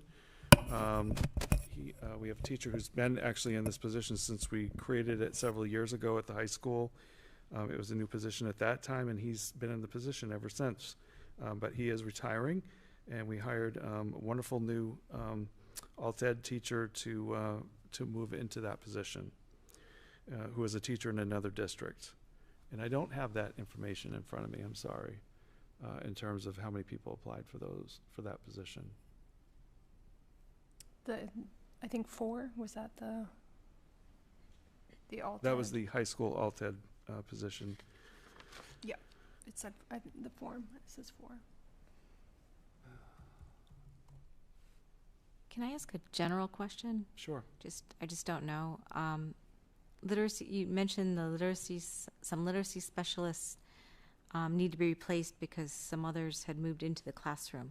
So are literacy specialists certified teachers necessarily, or just happen to be? Or? Many are. I mean, a literacy, it depends on what the role is, but most literacy specialists have a 092 certification by the state, which enables them to be a literacy specialist specifically. But most of them also have a general education certification, and both of these specialists had also been classroom teachers years ago, and so are just returning to that certification area. Got it. Okay, thanks. I And apologize. I apologize. I am still looking for that information on the other positions, which I'm not finding. I had a question about the GMS grade, the ELA teacher. I apologize if you said this and I missed it. I noticed that the proper credentials for Maine are missing, and there's something about reciprocity. Yes. Sure, And but there were 24 people who applied, so I have to believe that if this person. Right. This is a really good applicant, very experienced. When they come from out of state, there's usually a period of time where the state has to review all the credentials. We expect that the person will be certified. Okay. But we have to note that the certification is pending. Okay. It is not done. Usually what Maine will do is there might be a course or two that an applicant has to still fulfill for Maine standards. Even though we have reciprocity with other New England states, that often is the case. We find with applicants coming to Maine. So those are things that we always vet out before the interviews, and then I discuss it with the applicant during the second interview and make sure that they understand. Usually the administrators already talked about it with them, but our HR specialist reviews that as well. And then I review it, and then Scott reviews it as part of the HR role. So is it contingent on the licensure? Absolutely. They have to be certified. So it's possible that yes. could not happen. And the state considers conditional certification as full certification to work. So as long as a teacher can get that conditional certificate, even if they have a course they have to take within a year or two for reciprocity reasons, the state considers that full certification. And we've never had an issue with this. We've never had an issue with it. I was going to say, But it you're sounds right. like it's. We issue a contract based on the fact that you have to have your certification Right. in order to start the job. Well, and I'm guessing it's pretty low risk in that sense, but just the fact that 24 people applied for that position and someone who technically doesn't have their certification yet, I presume people must be pretty excited about this guy. This is a very phenomenal candidate, yes. That's awesome. And we do hire people from out of state. Sure. Yeah, we actually hire many people from out of state. And we go through the same process with their certification. Some of them have applied for certification previously. to Maine, so they already have it when they get here, but most people don't, is what I am. So the next position is, I mentioned high school alternative education. We have a high school math position as well. We have a retirement in math, and I don't have the information in front of me in terms of the number of applicants. Sorry, can't read from there. We had 11 applicants for that position and interviewed 4, and very pleased with the applicant that we had at the end. So the next one is high school science. This is a science teacher in a neighboring school district, and we had a resignation of a science teacher.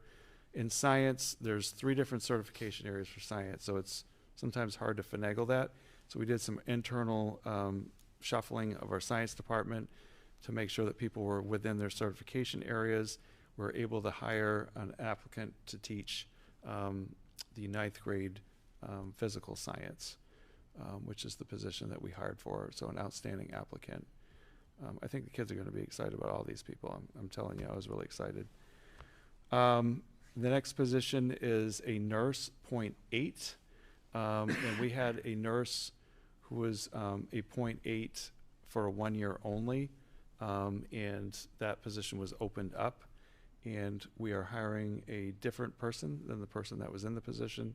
That person's leaving, going to another district, and we're hiring a .8 nurse. And again, this is a continuing position one we've had in our budget. So we had, I don't know how many people applied for the position. We had 3 people that were interviewed. And one more position. We had a physical education vacancy at the Wilson School, and this is a maternity leave. We have somebody out for 1 year, and we just ended up finishing the paperwork on this person, so I don't have the rest of the information, but an outstanding applicant who was wanting a 1 year position, just kind of see if going back to the classroom, this is an administrator, going back to the classroom is something that I think he's wanted to do. And he was excited to take this 1 year position to kind of find out if this was a long-term piece, but really had missed the classroom.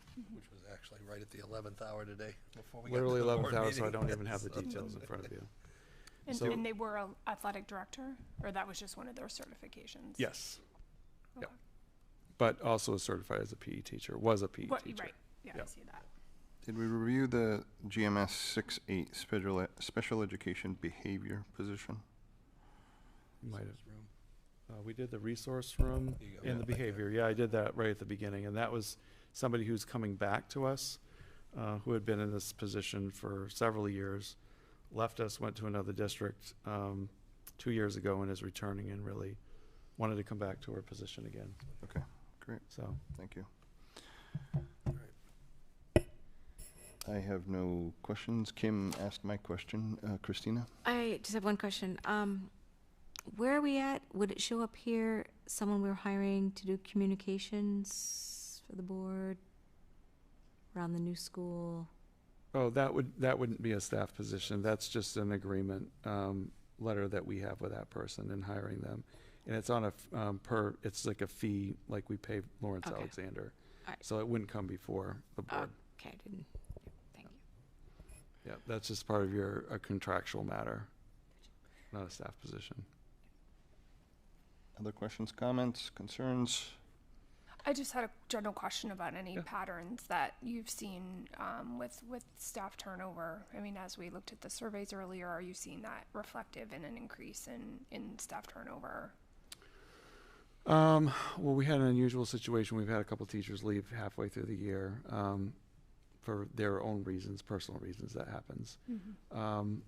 We've, I can't say that there's any particular area that we've had staff attrition in. Mm-hmm. I mean, we have not been able to find people easily for ed tech positions. We still have vacancies that are open right now that we've advertised for next year. Mm-hmm. And so we've been more aggressive in our advertising. This week, actually, you'll see a lot more aggressiveness in our advertising. It'll be in the Forecaster, a huge a page ad. Huge. Can't miss it. Another half page. You'll start seeing stuff on the high school e-sign as you drive by. You'll start seeing that. We're going to be doing direct emails to all parents and asking, hey, do you have a few hours you want to do this, that, or the other? Flexible schedules. But I can't say there's one staff group. We have a lot, all staff groups have been. There's certain positions that are just much harder to fill. Right. Some special education teaching positions are really hard to fill. We don't get a lot of applicants. That's across the board. That's anywhere you go. Yeah. It was nice to see some large applicant pools for some of the teaching positions. Yes. Yeah. Some of them are starting to rebound. Yeah. From pre-COVID. Facilities positions we have. That's say it. Say it. Say it. Oh, Good just news. our facilities positions, our custodial and facilities. We have one more person to hire, and we filled all our openings in that area. So that's been huge. We actually attracted 3 dental hygienists from one office and hired all 3 of them. They have to. I will already vouch for them. They are like the best They're cleaners. amazing. They're the best cleaners I've I ever bet seen. they are. They All are. those They nooks and are crannies. thorough because one of Yeah. them cleans our office, and my office has never been so clean. We even had a little doily in the bathroom. I was like, wow. Awesome. So we're on the hit Ooh, a list dental of some office, though? dentists somewhere? Is there a dental office that is going to be extremely angry with Scott now? I told you we're predatory on the hiring. So. No, and they're just thrilled. I don't want to visit They were that like, one, no. we can't wait. One of them I think told the other 2, "Come work Yeah, here. It's so absolutely. cool." So How come the nurse is 0.8? it's been 0.8 for as long as we had that position in place, probably 5 years ago. It's been a 0.8. We haven't increased it. Okay. For all the people watching at home who want to explore the district's employment opportunities, where should they go? They should go right to our website. There is a huge. Aren't we prominently putting more on our website? Yes. But you can go right to our website. In fact, I could pull that up if you wanted. And actually, it'll be on the reader board too. Where to go? I realize we're getting into hopefully the second half of this meeting. With We haven't regards finished to the the first quarter yet. the last facilities position, is there ever any sort of pursuit with perhaps a student who is in financial hardship or something? Where is there ever an opportunity to hire a student? We have hired students in the past, and there are some restrictions based on Sure. age and work, work that they can do with power tools, et cetera. So, but no, we have done some of that in the past, and actually some of it works also through our alternative ed as well. Sometimes, okay. We work through that sometimes as well, Yeah. as well as some of the senior projects and other things that go on. Oh, sure. I mean, if you can get it. So, For, yeah. So yeah, no, we look at all those things, and the final position that's available is the maintenance position that we put in the budget, and we're just looking to advertise that in another week or so and get that out there. So all of the district's positions that are open, and you can see those on the district website. Anybody can go right to there, go to district, go to employment opportunities, and you'll see the listed positions. You can click on whatever is of interest, and you can actually apply right online. It tells you what you'll need to be able to make that application. So is there anyone that would like to apply right now? Serving. I can fill your name out for you. Serving schools is another area. ServingSchools.com is another area we advertise on. Conflict of interest. I was going to say. That's great. Who's main? Vanessa, you can. Yeah, Vanessa might. Tom was encouraging me to apply for choral director. Parole or choral? Choral. Oh, I thought you said Those are parole. big shoes to We don't fill have right a there. parole. Yeah, I'm getting. Okay, Might have moving on. qualifications for both. Anything else on this before we vote? We're going to take them all as a block. All in favor? Unanimous motion carries. Thank you. And we should make a note on the minutes that these were presented out of agenda order for all those people playing along at home and matching it up to the minutes. Did you also make a note in the minutes that we voted on the what we talked about just in executive session? Yes, that's in the notes. Okay. Yeah. Yeah. Okay, moving on to superintendent's report, number 10. Well, you get to hear from me again. Jeez. Next time, I'm not going to say anything. Scott made a comment. He said that won't happen. All right, superintendent's report. I'm sorry, this is somewhat long because there's so much that's gone on over the last month. Harper, our therapy dog, got into the middle of things at the high school and received a new vest. And the color was chosen by Mr. Schaefer's alt ed class. Mr. Schaefer is retiring, as I had mentioned. That's why there was a vacancy, and much loved by the students.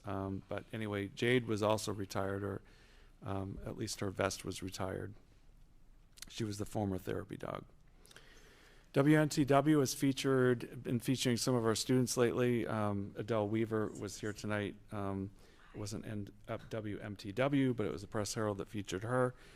We also have had other students featured for sports reasons, scholar athletes, Luke Jackson and Ruth Weeks in this particular segment. The guerrilla lacrosse players volunteered their time to help teach the local littles, which are the younger students, how to play lacrosse, be able to carry on the tradition. Early in May, high school debate team members received recognition at the Maine House of Representatives. So these were students from the high school who are involved in our debate team, and the debate team has been on a run, getting all kinds of accolades. The high school Best Buddies team participated in the Best Buddies Walk in Portland. They raised close to $2,000 for the Best Buddies organization. Part of their resource consumption unit, IB Geography, is examining waste production and processing at a variety of scales. So this was an on-site field trip that the students were involved in, so they actually could learn more about this. Canadian colleges. I don't know when the last time Canadian colleges, I guess they come, I'm not sure they come every year, but they were here this year and they were recruiting students. There was actually a number of students that were very interested in attending a Canadian college. And obviously we heard tonight the first annual Pathways Showcase featuring a lot of the silo projects. You saw Liam's presentation at the beginning. He's the first student on the left. And Adele's presentation. Adele was here tonight. High school students volunteered at the Cumberland North Yarmouth Kids Triathlon. They were wonderful role models of leadership and kindness. Way to go, Rangers. We see this a lot with older students, the younger students, or Best Buddies. We've had a lot of those connections reform this year. Congratulations to the juniors that received College Book Awards and high honor roll recipients. They were all honored at an evening of excellence held at the high school. High school also had an IB program graduation. We had 3 students who graduated from the IB diploma, which is a 2-year rigorous program where students basically just take IB courses and receive a diploma on the IB program. So it is a very rigorous program, and every year we usually have a few students that end up graduating, and it's a big feat. It really is. At the middle school, congratulations to GMS 6-8 students who attended Maine's National History Day contests. Our students have been involved in NHS for years and years, and it's a great program, fun program. The kids enjoy it. Of the 6 projects submitted, the results, we had a lot of first place winners, and we had a second place winner as well. That's a huge feat in the National History Day world. A lot of great presentations as usual, getting into history, and I love seeing our students involved in history. Every student, all 6 of these students qualified for the Nationals in Washington, D.C., so they go down to D.C., present their project, and then can go on from there. So it's our students are always doing well in this.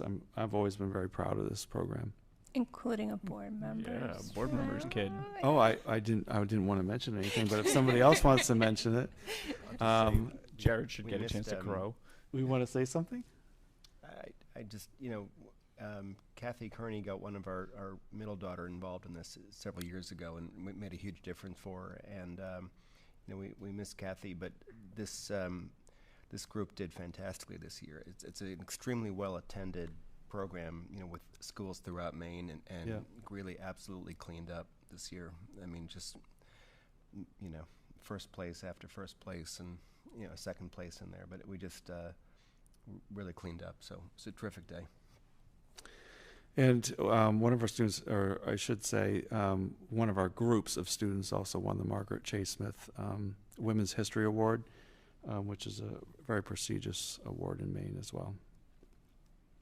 Greeley Middle School participated in the Elementary District 2 music performance. That's another area we always seem to excel in. Greeley Middle School also helped the PTO fill a bus, fill a belly, for the Cumberland Food Pantry. Governor Mills visited GMS 8th graders as part of the student study of government and civics. Every year, the governor of Maine, whoever the governor is, has met with our students, whether virtually or in person, almost every year, I should say. So we've had really nice meetings, and Governor Mills was very patient, answered many student questions while she was at the Arts Center, and she even had a photo with a group of students at the back of the GCA as they were gathering around her. And I think a funny moment was one student asked about her security detail, and as she was answering, she was looking for her security detail, which was not in the room. So they were in big trouble. GMS 6-8 Drama Club held a school-wide performance of Herky Jokitson for students and staff at the GCA. I did catch some of their play. It was really cute. Well done. And I think the students just had a lot of fun, especially performing for their fellow students too. Mr. Caswell's 6-8 PE class had a lot of fun during their circus unit. We definitely wanted to highlight this because the circus unit is a big draw for students at the middle school. At Mabel I. Wilson School, first graders donated and used over 200 boxes of cereal to create a chain reaction, bringing to life how one act of kindness can set off a chain of kind acts. I missed this for some reason. I don't know where I was. I must have been at a meeting or something, or I don't know. I don't know where I was, but I was like, how did I miss that? You missed your Cocoa Puffs. I think I was at the Drummond and Woodson thing that day, conference. But yeah, I heard it was a great event. I was sorry to miss it. The GCA was a packed house for the third grade choral concert, huge success. Thank you to Miss Jen Caton for continuing to organize this wonderful event, always well attended. Kindergarten screening was different this year. Actually, instead of having students come in and meet with just a staff member or just having a select team of staff members that conduct the screening, every single staff member at Mabel I. Wilson School was involved in kindergarten screening, and they did it all in one afternoon and within a 2.5 hour period.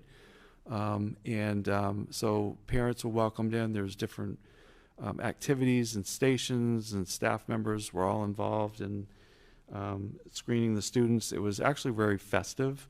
You know, people hung out at the library. They met with administration. They had the screening.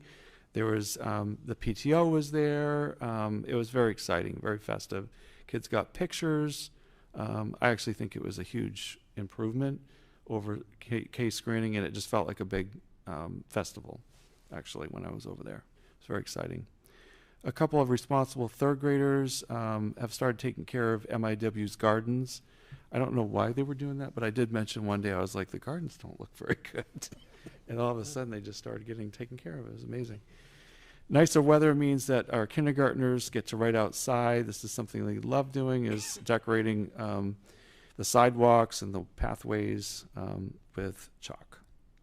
And that picture was taken how many months ago? It was just taken 5 days ago. We're in the middle of June winter. I know, June winter is still here.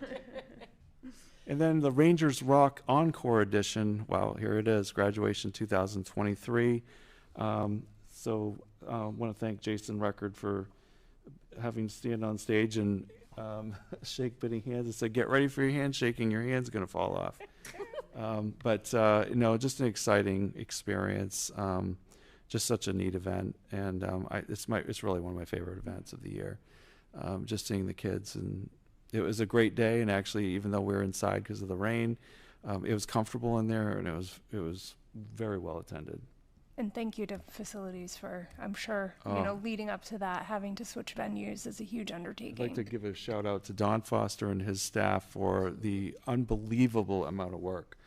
And the high school staff, Sarah Bailey is the graduation coordinator, but Don and his staff just kept moving things around and improving things and getting it ready. It was just a great event. And even ran shuttle buses.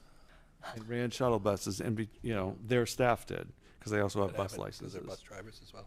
And did they keep driving that night, through the night for project graduation? Some of them did. Some of them did. Senior walk was held during a nice day that we had last week, Friday afternoon. This is also one of my favorite events of the year. Just watching all of the students in the entire district and all of the staff members, crying, hugging, whatever.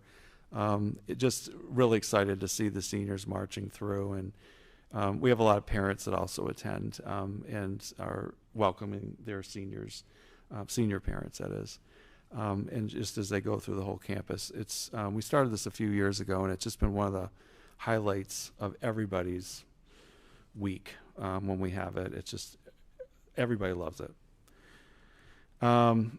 High school junior Maddie Yates from North Yarmouth placed first in the 2023 statewide Maine Country Music Hall of Fame high school student guitar competition. I think that's so cool to see that we have young people that are into the country music and love that stuff. I think it's awesome. It speaks well for Maine, actually.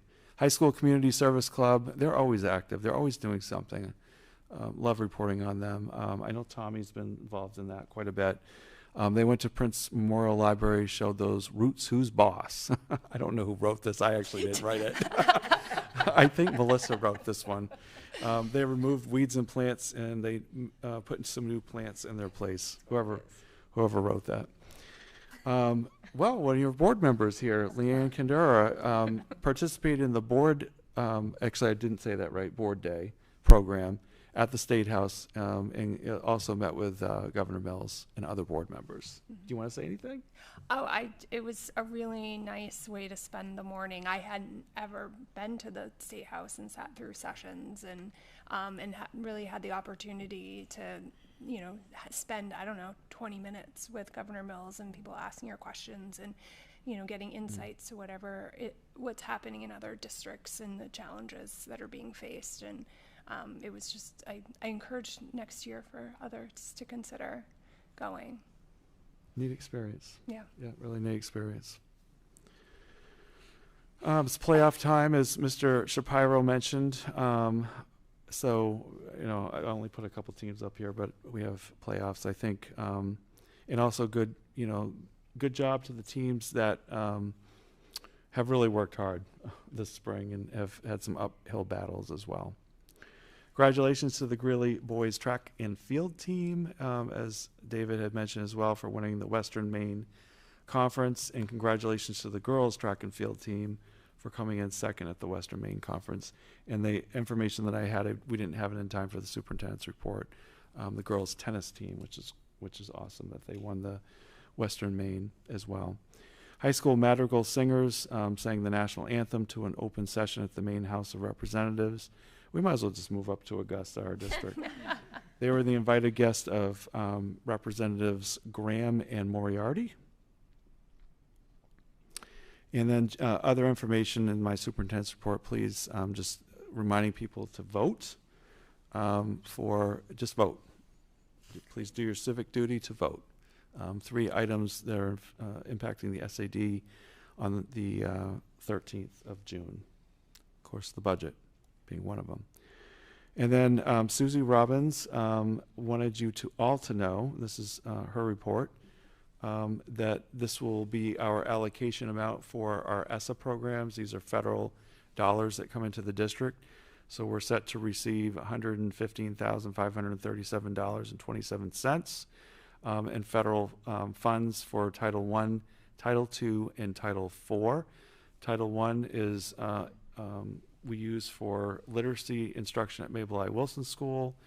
Title II is professional development money, but we also have the ability to move that to direct student use, which is what we do in our district. So we actually transfer the Title II money to Title I and are able to supplement more services for students who need extra support in literacy. And then Title IV is safe schools, and we can use that money for, actually we transfer that money as well to Title I. We have been transferring it. We're able to do that to supplement literacy. So our title money really goes to our literacy programs in our district. Basically that's what I just told you. It covers about half of the salaries and benefits for literacy, the 2 literacy positions at Mabel I. Wilson School. And that's the superintendent's report. Thank you, Jeff. Questions, comments from the board? Tommy? One thing, it feels weird to see the like poster board of class of 2036. I don't know, it just seems so far away. And the fact that kindergarteners now are coming in and they're going to be the class of 2036, that's crazy. That means you're getting old. Yes. Exactly. I'm old enough to remember when the class of 2000 started kindergarten and everybody made such a big deal. Like, whoa, this is the first graduating class of the 21st century. Yeah. That's me. Go back further. See, I'm old enough to remember. I'm not even going there. May I ask a question about the Title I funds? Based on COVID, are those funds, are you noticing that the kids who maybe were in kindergarten, first grade during that horrible, awful time, is that kind of where a lot of that money is needed the most, or? We've traditionally funded those positions using title money anyway, and then we supplement the rest of it with, general budget money. So we have those supports in place no matter what. Sure.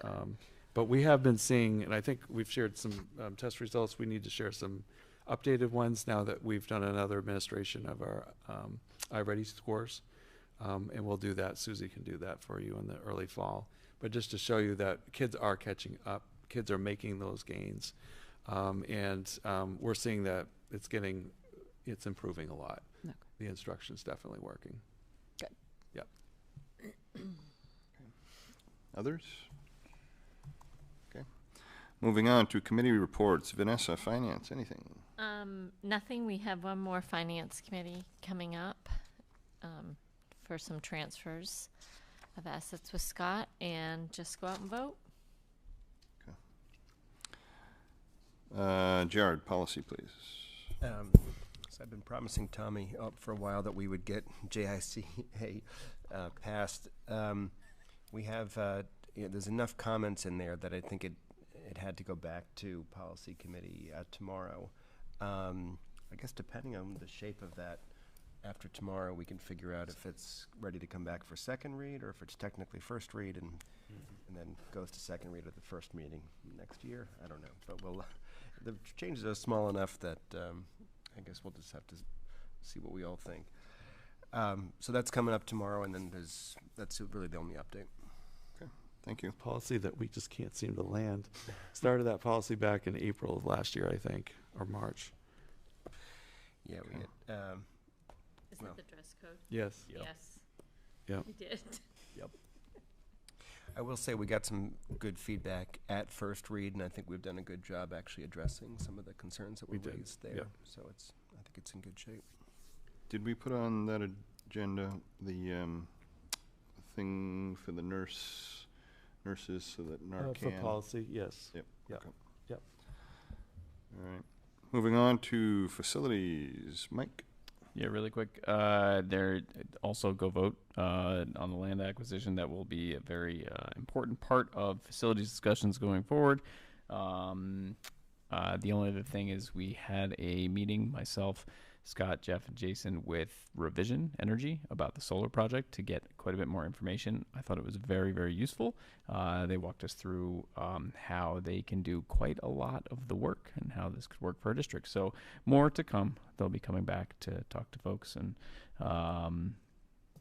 in the coming weeks, months, probably into the summer, they're going back and working with Scott on a few things, but yeah, that's clicking ahead.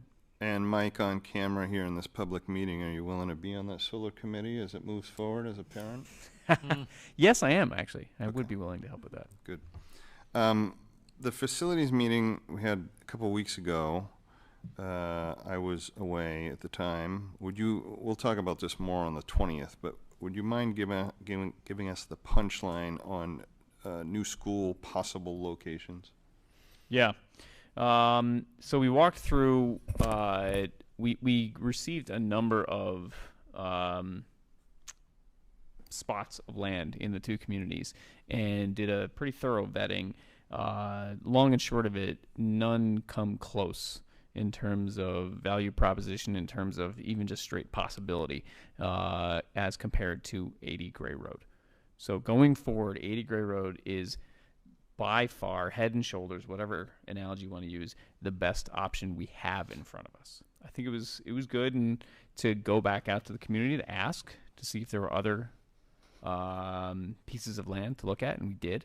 But after all that, 80 Gray Road, the facilities committee looked at and determined was by far the best choice. Leanne, you agree? I just want to say that I was really happy. It was one of the things that we had heard from the community is, wanting to do another, give another opportunity through the RFP and other processes to see if there was other land that existed that we really could consider. And I think we're going to post some more details on the timeline that's been put up that tries to give a comprehensive review of all of the different times that over the past few years we've gone out and looked for land and what that has, how that's played out and where we are today. And I know that the other item that, and I don't know exactly where it fits, is just like what to look ahead for. Like, so what's next? We've done this RFP, we've done this review. Now how do we move forward to get a solution for these space issues? And if we are saying it's 80 Gray Road again, how do we go back out to the community and talk about that effectively? So I don't think it necessarily has a spot today, but I just know that there's probably a lot of questions that have been coming up around that. One of the other things I did want to mention before, the question I asked Governor Mills was around, school construction. It's expensive. There's this list. It only comes up every 5 years. How are schools and districts, supporting these capital construction costs? And he did put me in touch with the state's Scott, who's the Scott Brown. There's no money. Right. Well, and just reiterating the timeline. So the list to get there's a very thorough process at the state where every 5 years the list opens back up. Yep. It doesn't open until next year. Correct. It's another year until applications are actually due. So 2024, the call for applications from districts for school happens. Your application is due in 2025. Decisions are not made until 2026, even if what your rank is on this list. And I think there's been dozens and dozens of schools and projects that end up on that list, and only the top handful are even put into consideration. So it was just a reminder, and I know we've talked about this. 2026 would be the year we would even find out if we came close to qualifying for those funds. So it was just reiterating conversations we've already had, but just a good reminder of what that looks like for a funding source. And the other thing around that was that and I'm sure they talked about this, is this with the cost and the increased cost of construction, there's even fewer projects that are getting approved because of the debt service limit. And last time I believe we were 64 on the list, so we didn't even rise near the top. Yeah. So- And thank you, Leanne. And sorry, Christina, one last thing related to that. Folks, maybe the community saw the email from Jeff about the construction that's about to go underway. This is construction season at MSAD 51, Scott Poulin's heyday. And so we have a significant amount of projects with the new modulars getting built, new playground and such. So a lot of work will be happening this summer. Yeah. Sorry, Christina. Oh, no, the question, I just want to follow up to clarify. So you were referencing the letters that went out to identified landowners. Do you have interest in making your land available to the school, whether through donation or sale? And that produced no viable options? No viable Just options. to clarify. Okay. No. There's two different things, though. We had the RFP that went out to everybody, and we Yes. got, 4 submissions from that, and the architect reviewed all that. And then, based on the work that Leanne did, that started at a list of 301, I think, total properties that were over 10 or 12 acres, depending on which town. And that was whittled down to maybe 9 letters that we sent out, and we got no response from any of those 9. So we've checked all those boxes, and you just heard the punchline that there's exactly 0 that are better than 80 Gray Road or even viable.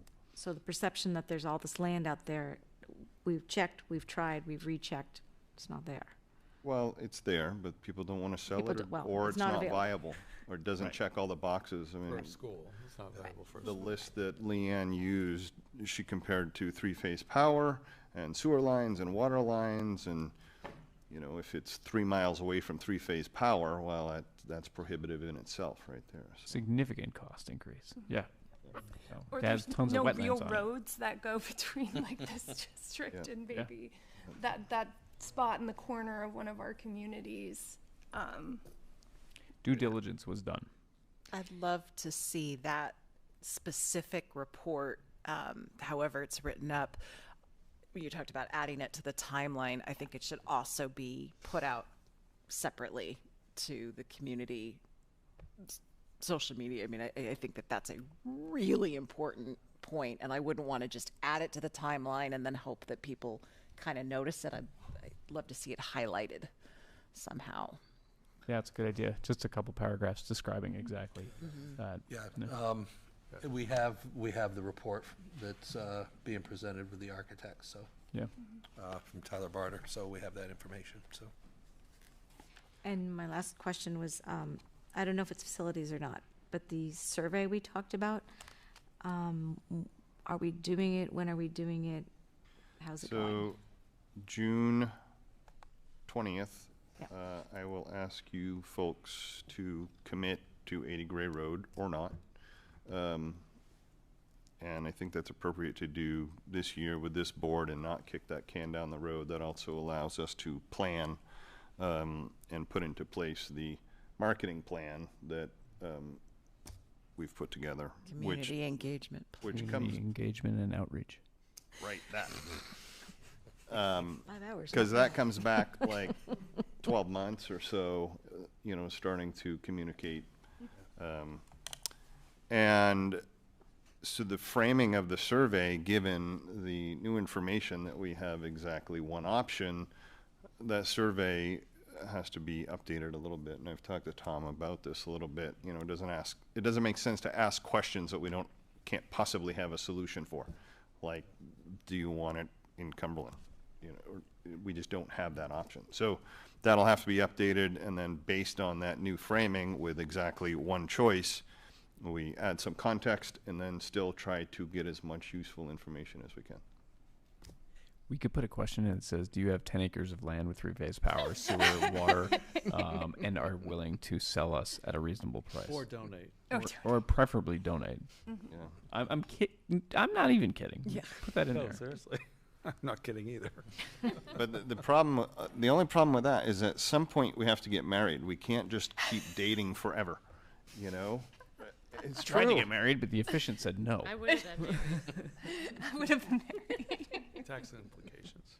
I think it's getting late. Getting punchy. All right. Okay, Move on. anything else for Facilities committee update. facilities? Okay, Good. curriculum, Tom, please.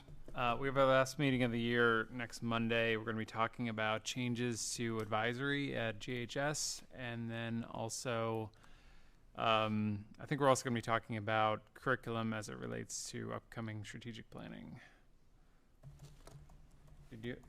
I heard a reaction over here when I said changes to advisory at GHS. That I would definitely say is a contentious topic at the high school, along with the 10-minute early start. But I feel like, I don't know if all of you know about the new advisory plan, but it's definitely, I wouldn't say popular.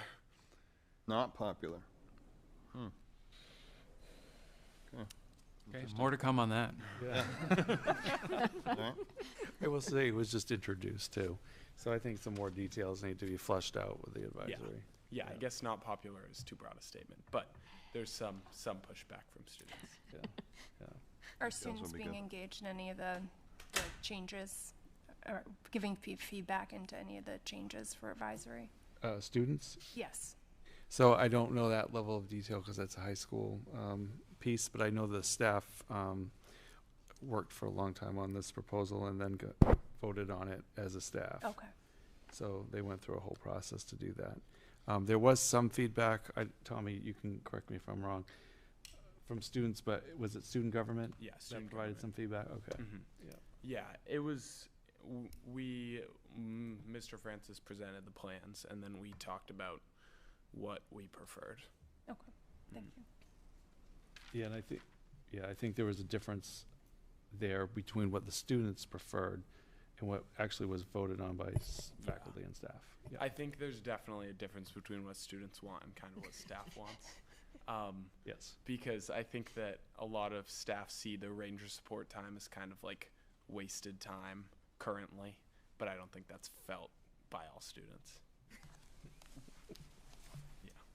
More to come. Yeah. But as I'm excited Tom for said. the curriculum. Very good. Pretty good. All right, moving on. Jared, As Tim said, I think we've said enough for one night. yep. Okay, But I'll leave it at that. very good. Student reports, Tommy. So, as was said in the superintendent's report, there is a lot that's been happening, and almost too much to talk about. But a list of a few things, as said, playoff season, the end of the year with a lot of big projects winding down. I know that all sophomores right now are doing a history project where they choose a part of American history, specifically in the 1900s, and do a research paper on their chosen topic. That is the final for the sophomore U.S. history class. And then throughout all other classes, there are also a lot of kind of culminating projects and exams.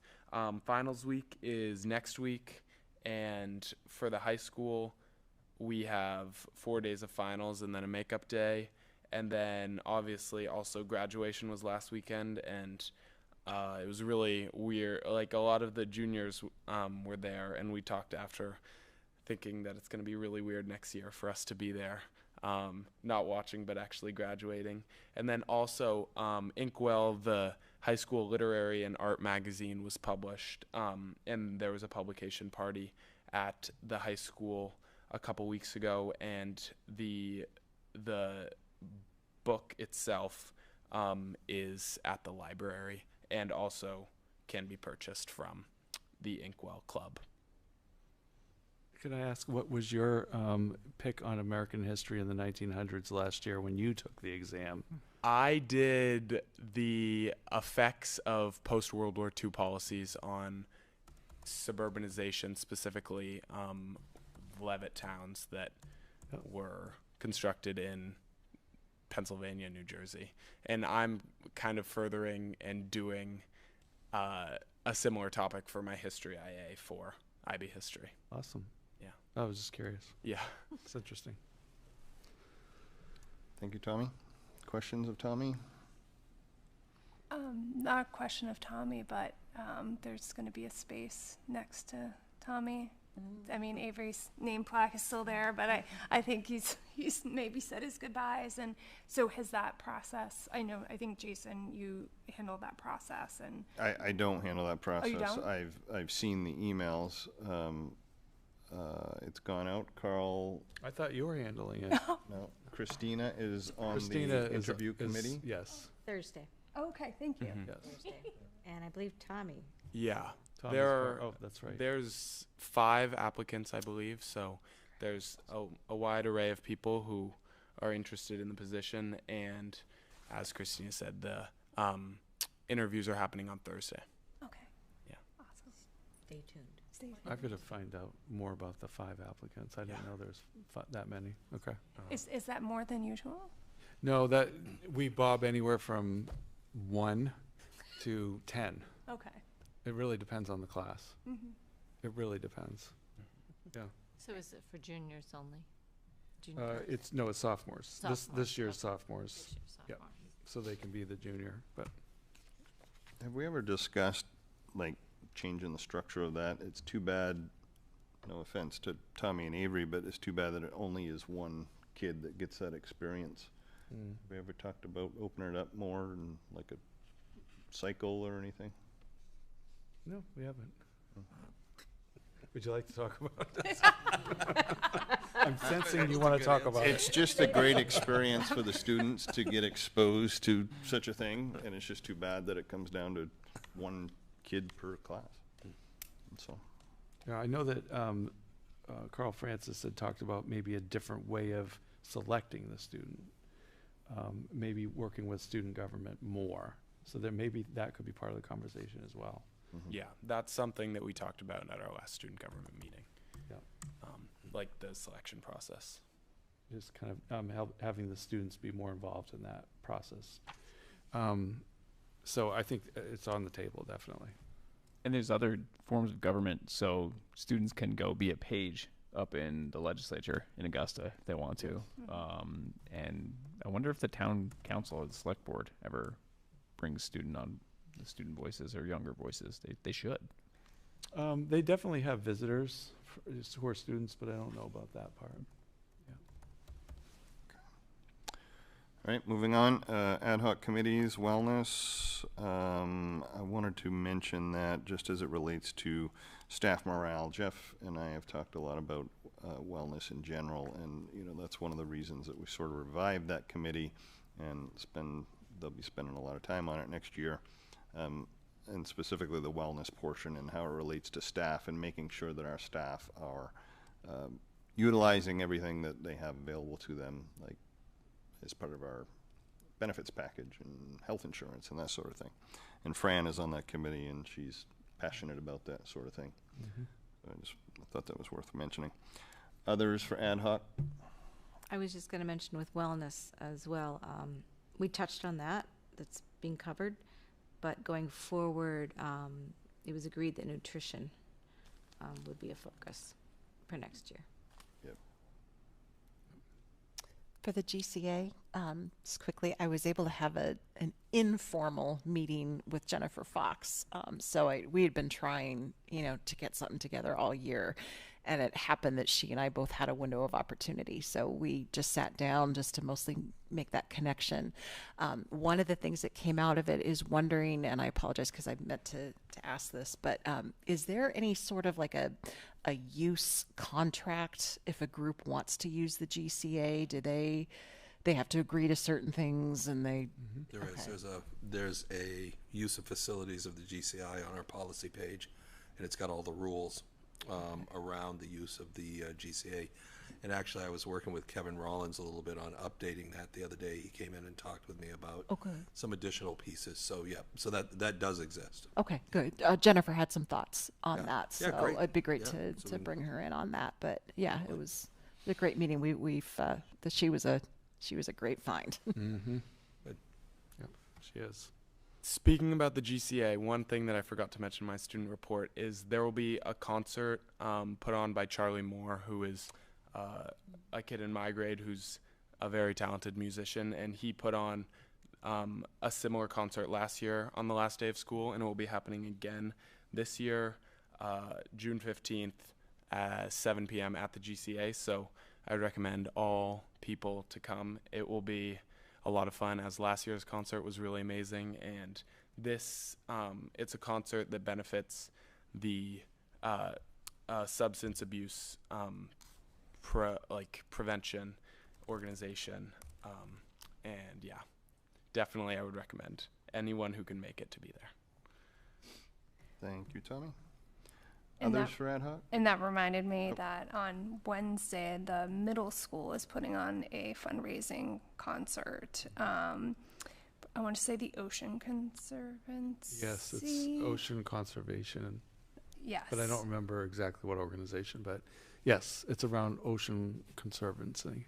And it will also be the beloved middle school chorus teacher, Miss Perkins' last concert. And I know my 8th grader has had her for his entire chorus history here at the middle school in the 4 and 5. And so he was excited that he got to have her through all those years. But I hear she may be sticking around for 4 or 5 a little bit, but maybe not.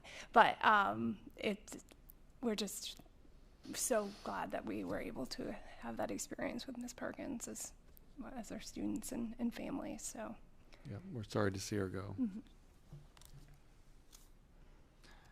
Others for committees, anything? Okay, moving on to communications, just one item, the board calendar.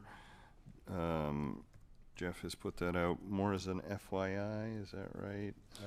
Yeah, just as an FYI, so people like to know when meetings are, usually in advance. So I know Mike is particularly interested in coming to public comment, and Vanessa. wanna hear from me. And Vanessa will be here at public comment. So I wanted to make sure that they had that scheduled. But anyway, we were looking at. I had tried to change this already. July 3rd is not supposed to be new board orientation. Okay, I had already checked that off as not happening. Monday, July 17th, just if you wanted to know, would be the only July board meeting. We usually have one in July just for appointments of staff. Is it worth mentioning the changes to finance to accommodate the absentee ballots, moving that whole process up? Oh, next year, yes. In this calendar, thank you, Jason. There's been a lot of discussion over the last couple of years about moving the district budget meeting up earlier in May so that we can accommodate, or the towns can accommodate absentee ballots. Because by the time we have the district budget meeting most years, absentee balloting has already started. We're usually a week behind. So Scott and I worked on a schedule that would, with Drummond and Whitson, making sure this was all permissible, but moving everything up so that, and talked with both managers to make sure this worked, and they were thrilled that we could hold the district budget meeting earlier, which means that we push back the whole budget cycle by a couple weeks. Instead of presenting the second week. This is not the right version of this for some reason. This is the 2022-2023 calendar. No wonder this is the wrong calendar in my packet. So anyway, This pushes things up, and the reason we're able to do that is because of the change in the state statute. Before, we were bound by the statute of that the district budget meeting had to happen within a certain number of days prior to the referendum. So that's now being changed in state statute so we can accommodate absentee voting. So it wasn't something that the district was doing. It was a state situation that we had to get changed. So yeah, so I think this will help out both towns and voters a lot more, but it does just push up the whole cycle, which is okay. By the time I present the budget in early March next year, we may not have all of the information, but we never do anyway. So we'll just have to make sure that we catch the board up as we get information. I think this is right, just that the header's wrong. Should read 23, 24. 23, 24, yeah. But I think the rest of it It's looks. just the header. Hopefully the rest of the dates are correct. But that's a nice change, and hopefully it'll be even state law soon, right? It may be, it still would be a year out, even if it was, but we'd like to get ahead of it, so the district budget meeting would be the 9th. But this would be dependent on the change in statute. We'd have to have a change in statute in order to change this calendar.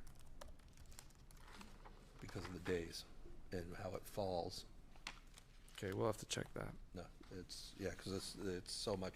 Right, because we have to have so much time between That's right. the district budget Yeah. meetings, So so it we'll have to requires a double check change that. in the state statute. Yeah, I'm pretty sure that the state statute's gonna change. It seems like it was on track to change. Agreed. Okay, other things for communication. Two very quick things. First, importantly, just want to wish everyone a happy Pride Month. June is Pride Month, so happy Pride Month. Second, just again, I'm going to harp on this. If you haven't voted, please vote. You can vote until Thursday, absentee early. And then if you don't vote before the end of the day Thursday, you can then go back on Tuesday and vote in person. So please go vote. Others for communication, anything? Okay, do I hear a motion to adjourn? A motion to adjourn. Thank you, Vanessa. Thank you, Jared, for the second. All in favor? Unanimous, motion carries. Thank you. You got a minute? So we developed this.